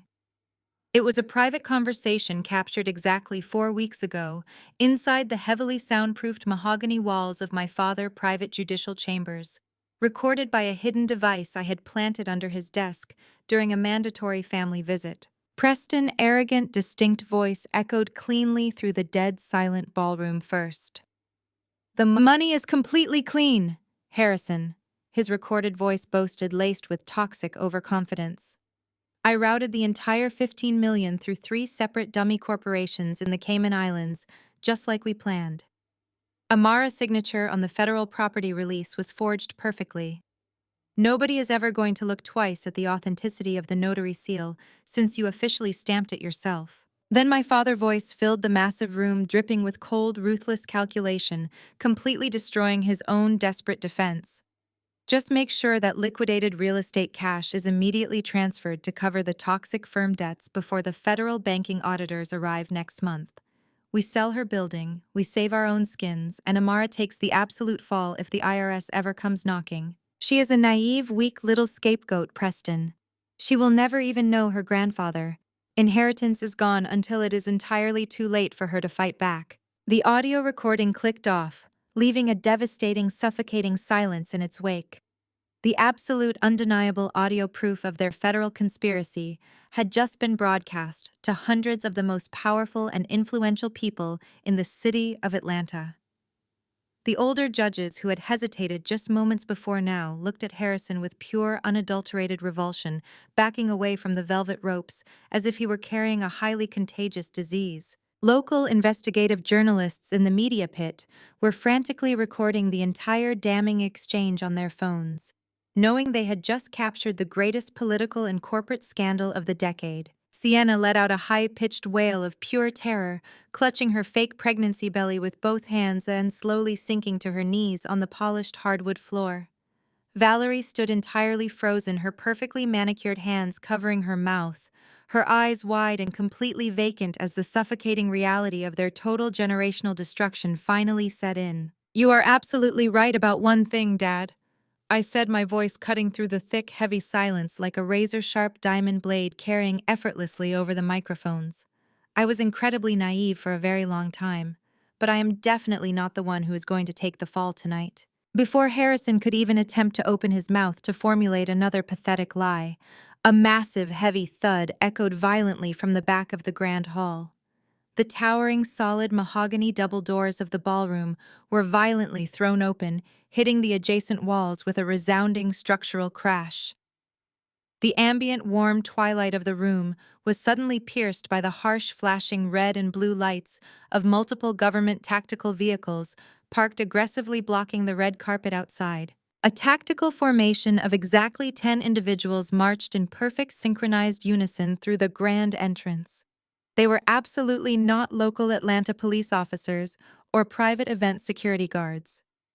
They were heavily armed federal agents wearing dark navy blue windbreakers with the bright yellow letters FBI printed boldly across their broad backs. They moved with a terrifying absolute authority, their heavy tactical boots hitting the polished hardwood floor in a relentless militant rhythm that commanded instant total submission from everyone in the room. The dense sea of elite billionaires, local politicians, and corporate titans parted instantly, scrambling desperately out of the way to avoid obstructing a federal raid. The agents marched straight down the center aisle, their faces expressionless and their eyes locked entirely on their designated targets. They did not stop to speak to the mayor. They did not even glance up at me standing elevated and victorious on the stage in my custom couture gown. They walked right past the crystal podium, right past the shattered champagne glass, and immediately formed a tight, impenetrable physical circle directly around the Sinclair family VIP table, trapping them completely. The 10 federal agents moved with a synchronized, terrifying efficiency that completely shattered the final remnants of the Sinclair family illusion.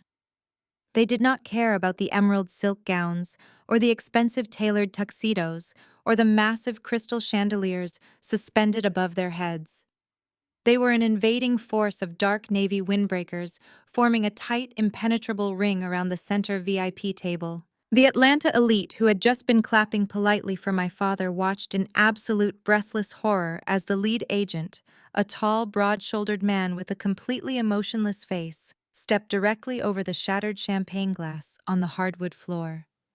The local media in the press pit immediately turned their cameras away from me and focused their long lenses directly onto the family table, capturing every single humiliating second of the raid. Preston was still pinned to the ground by my private security guards, his face stained with a thin line of blood and his breathing coming in panicked, shallow gasps.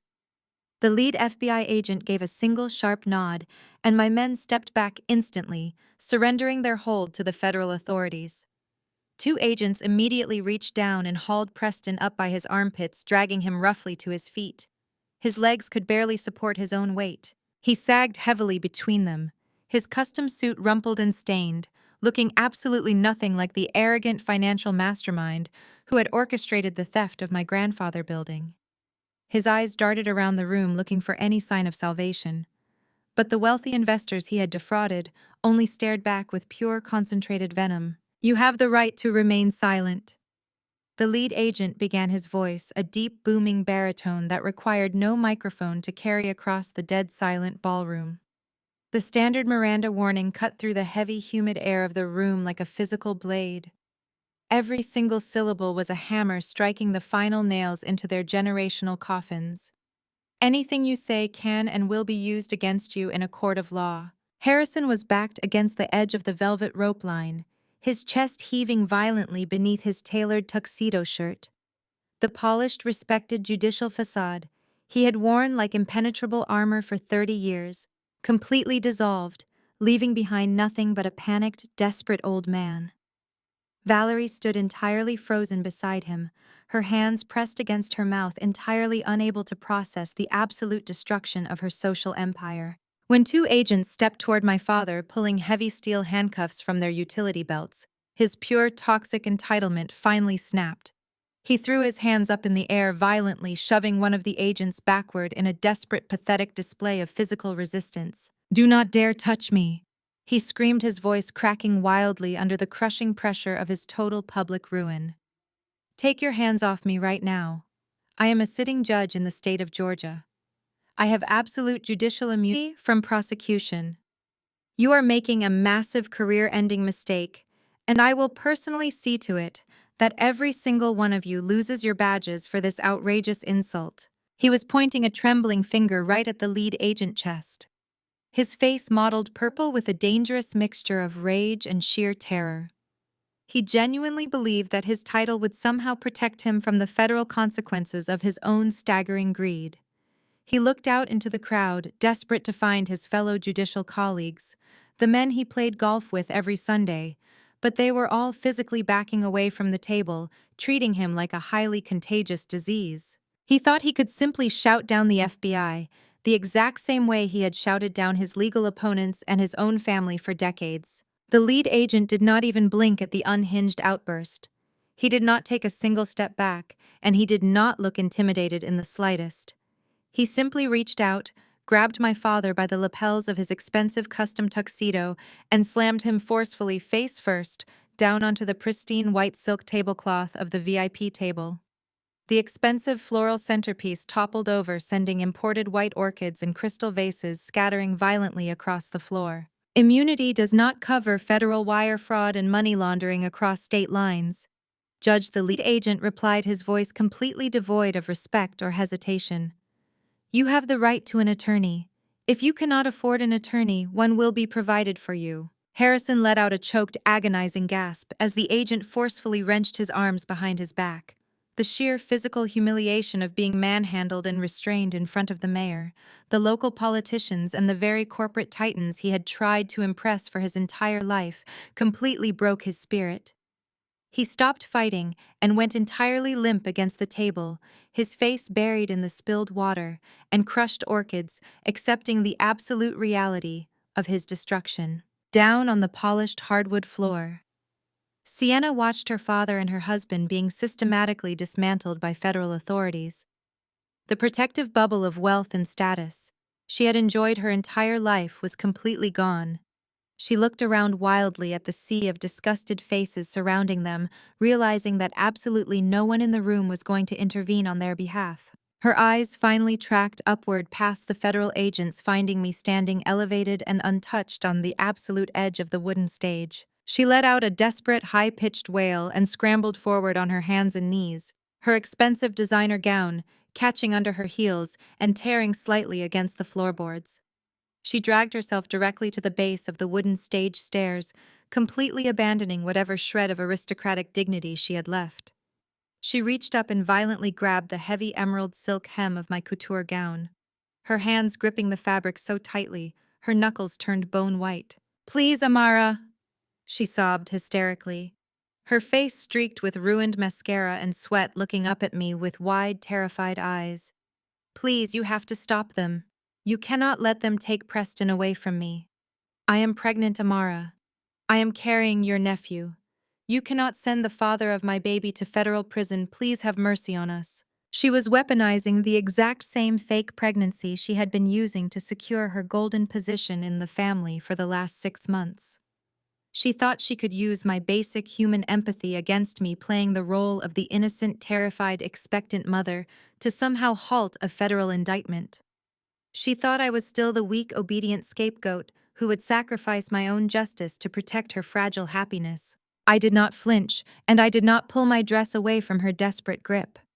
I stood perfectly still, looking down at her tear-stained face with absolute cold, predatory calculation.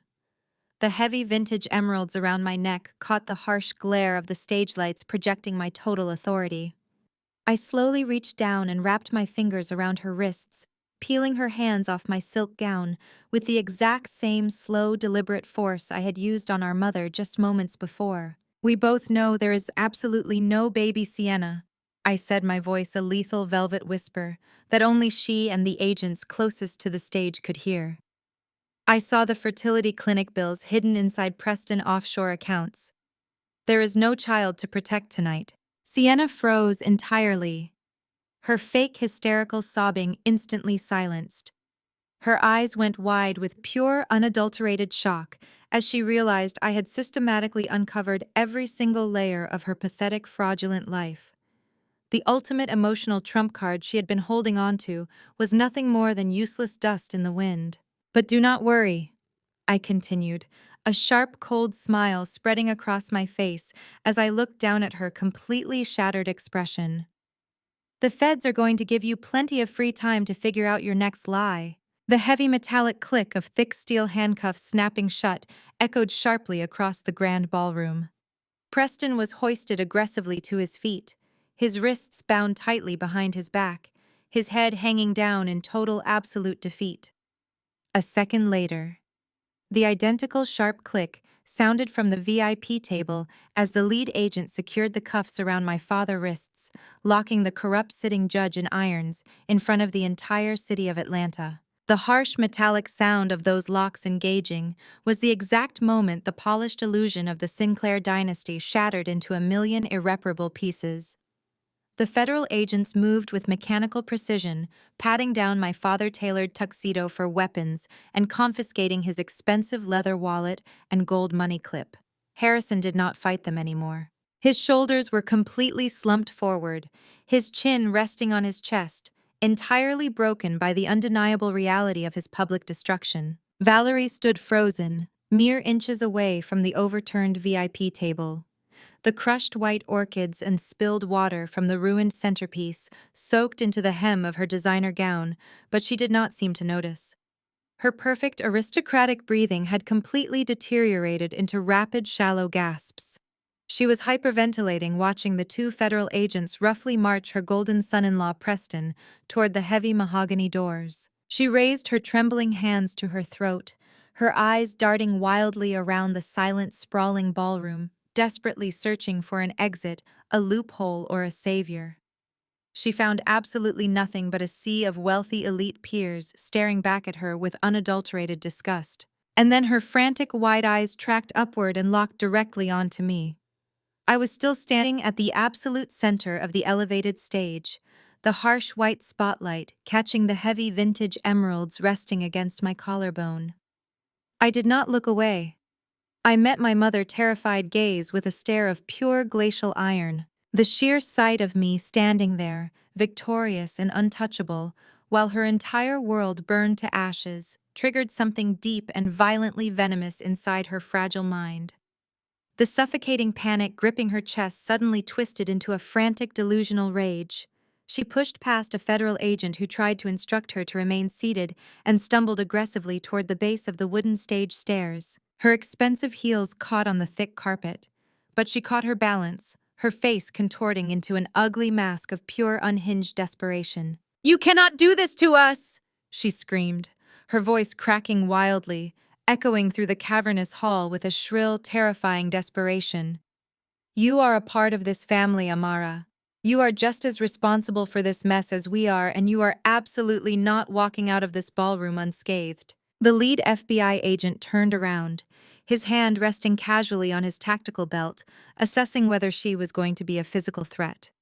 I simply held up my hand, signaling my private security guards to let her approach the bottom of the stairs. I wanted the entire city of Atlanta to hear exactly how far her toxic greed extended. "You think you are so incredibly smart," Valerie shrieked, pointing a shaking manicured finger up at my face.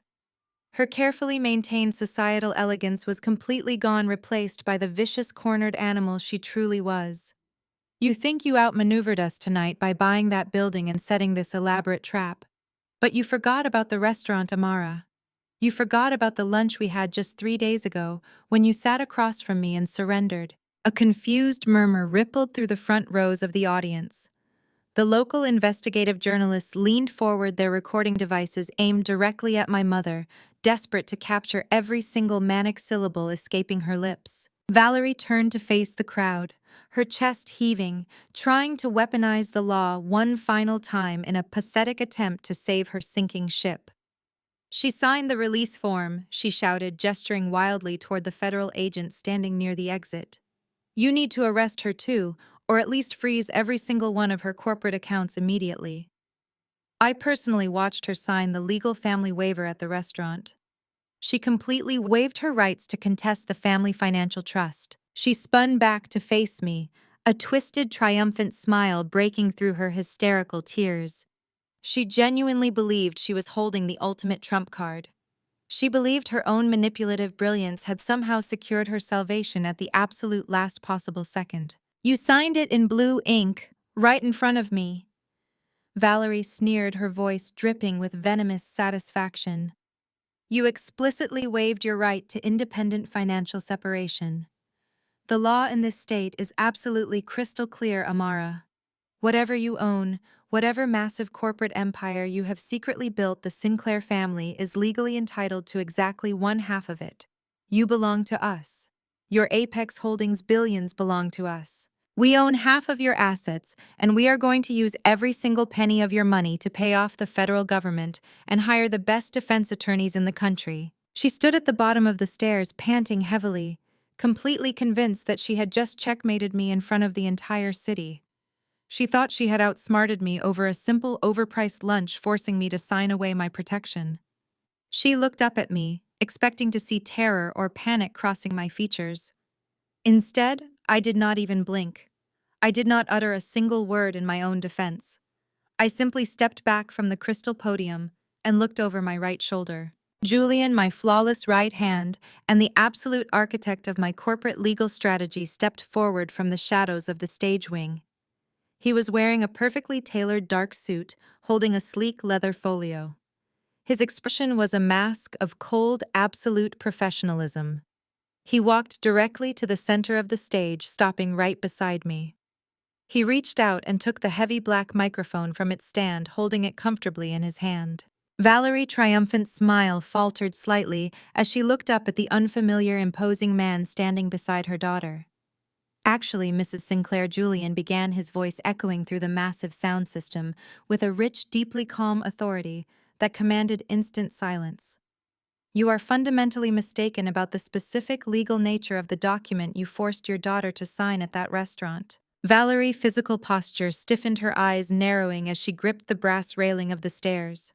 "What are you talking about?" she demanded defensively. "My husband is a sitting judge. He drafted that document himself. It was a standard wealth consolidation waiver, designed to keep her inheritance tied to the primary family estate." Julian adjusted his glasses with one hand, his gaze locking onto Valerie with devastating surgical precision. "That is exactly what you instructed your husband to draft," he agreed smoothly. "However, the actual document you placed in front of Amara, the document she ultimately signed and had officially notarized by our corporate legal team, was something entirely different." The heavy silence in the grand ballroom became absolutely suffocating. The mayor, the investors, and the FBI agents all watched intently as Julian delivered the final lethal blow to the Sinclair dynasty. "You were so incredibly focused on intimidating Amara and forcing her compliance that you failed to actually read the fine print before you took the executed copy," Julian stated, his voice ringing with absolute finality. "The document you coerced her into signing did not bind her wealth to your estate. It was a comprehensive liability severance clause. It explicitly and permanently severed Amara from all Sinclair family debts, obligations, and criminal liabilities." The absolute deafening silence that followed, Julian's words, was heavier than concrete. The hundreds of elite guests, the politicians, and the media members stood entirely paralyzed, trying to process the absolute monumental scale of the family downfall playing out right in front of their eyes. The federal agents who had been securing the perimeter even paused their movements, watching the devastating legal checkmate unfold on the grand stage. Valerie's mouth dropped open slightly, her skin turning the color of wet ash. She slowly shook her head, completely unable to comprehend the magnitude of her own fatal error. The muscles in her neck strained as she tried to form words to argue back, to demand that someone arrest me. But the absolute flawless legal trap was already shut tight around her throat. "Which brings us to the current federal reality," Julian continued, stepping right to the absolute edge of the stage, looking directly down at my mother. "Your son-in-law Preston did not just steal $15 million. The forensic audit we provided to the FBI tonight proves that his total accumulated corporate debt and laundered funds exceed $50 million. A loud collective gasp ripped through the audience. My father, who was still handcuffed near the VIP table, let out a strangled groan of pure despair, realizing the true staggering depth of Preston financial crimes. When the federal government seizes your properties, your offshore accounts, and your private wealth management firm tomorrow morning to pay off that $50 million deficit, they will take absolutely everything you own. Julian concluded, his voice cold and merciless. But because of that exact specific document you forced her to sign at the restaurant, Amara's billions are completely legally untouchable. She is protected from your collapse. You did not secure half of her wealth, Mrs. Sinclair. You quite literally signed your own total bankruptcy. The sheer crushing weight of her own unparalleled hubris finally crashed down upon Valerie all at once. The terrifying realization that her own arrogant manipulation had legally sealed her total financial destruction shattered her completely. The blood entirely drained from her face, leaving her looking like a hollow, fragile shell. Her eyes rolled back into her head, her knees buckled instantly beneath her, and she collapsed backward, fainting completely dead away onto the polished hardwood floor. The pneumatic doors of my penthouse office at Apex Holdings opened with a soft, expensive whisper. Exactly 1 year had passed since the night the Sinclair dynasty burned to the ground, and the filtered air in my headquarters tasted like absolute, unadulterated freedom. I stood by the massive floor-to-ceiling windows, looking out over the sprawling Atlanta skyline that I now practically owned. The city moved to my rhythm now. Behind me, my desk was a pristine slab of black marble, completely devoid of clutter or chaos. Julian walked into the room, his footsteps entirely silent on the thick imported carpet. He did not carry a presentation remote today, only a sleek silver security tablet. He stopped a respectful distance away, clearing his throat softly. "We have a security situation in the main lobby," he announced, his voice maintaining that perfect, emotionless professional cadence that I had come to rely on. "An unauthorized visitor bypassed the outer perimeter and is currently harassing the front desk staff, demanding an immediate audience with you for a family loan." I did not need to ask for a name. The desperate, frantic energy attempting to breach my fortress could only belong to one specific person.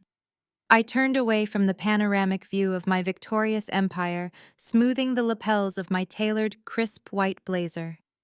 "Bring her to the secondary atrium," I instructed, my tone dropping to a lethal, absolute calm. "I will handle this personal intrusion myself." I stepped into my private glass elevator, watching the floors descend rapidly, plunging me down toward the ground level. The secondary atrium was a cavernous space of pristine white marble and cascading indoor waterfalls, specifically designed to intimidate and overwhelm anyone who entered my domain. Standing exactly in the center of the vast empty room was Sienna. The visual contrast between us was absolutely staggering. The former golden child of the Sinclair family looked completely unrecognizable. Her expensive designer blowout was permanently gone, replaced by stringy, unkempt hair pulled into a harsh, messy knot at the base of her neck.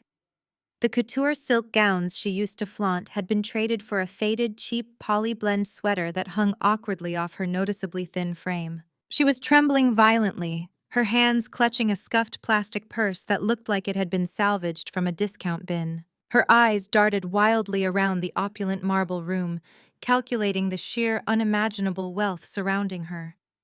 When the elevator doors chimed and opened, she locked onto me with the manic, desperate intensity of a starving, cornered animal. "Amara," she gasped, her voice cracking instantly, echoing pathetically against the high-vaulted ceilings. She scrambled forward, her cheap, scuffed shoes squeaking awkwardly against the polished stone floor. But my heavy security detail immediately stepped into her path, blocking her advance with a wall of solid muscle. "Please, you have to listen to me," she begged, leaning frantically around the massive guards trying to catch my eye. "The landlord is threatening to evict us on Friday, Amara.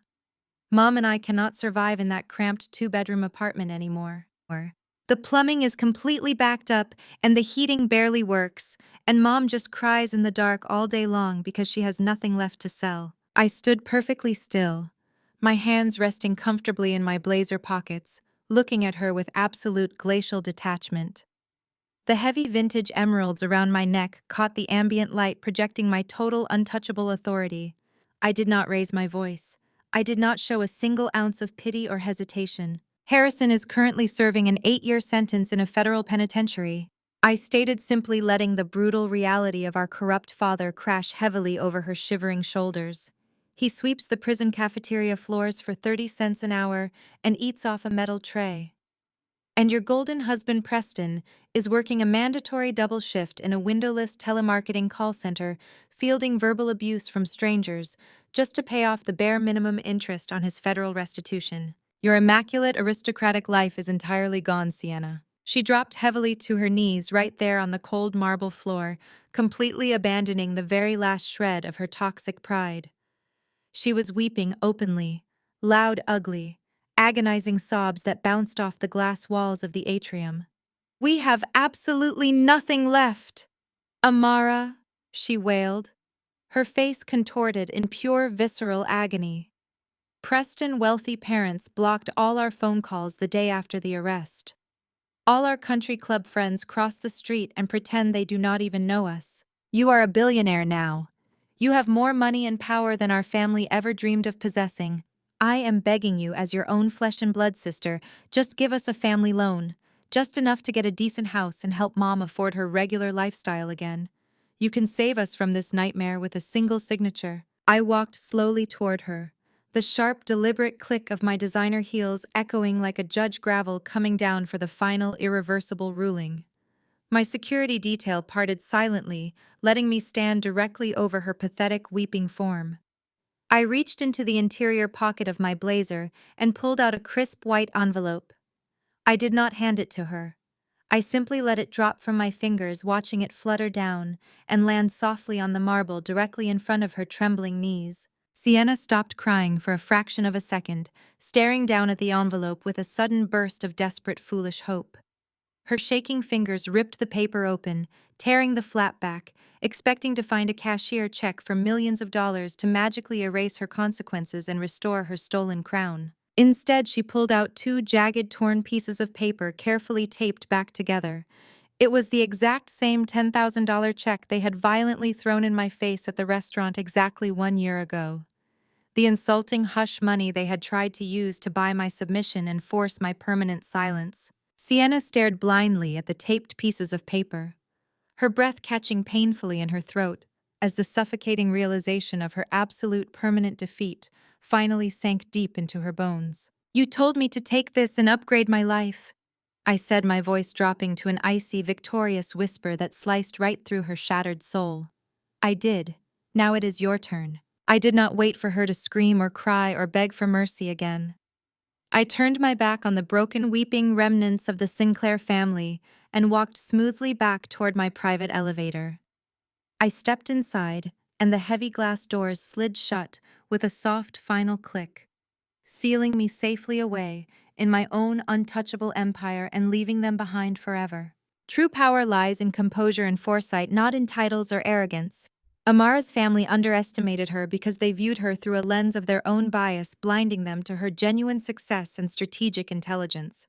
Their insatiable greed for status and wealth became their fatal flaw, leading them to compromise their integrity and ultimately their freedom. The story teaches that your greatest strength is remaining calm when those around you are driven by chaos and ego. By silently building your own foundation, you can turn a victim's position into one of absolute control. 1. Have you ever outsmarted someone who underestimated your potential? Share your story of resilience and strategic patience in the comments below.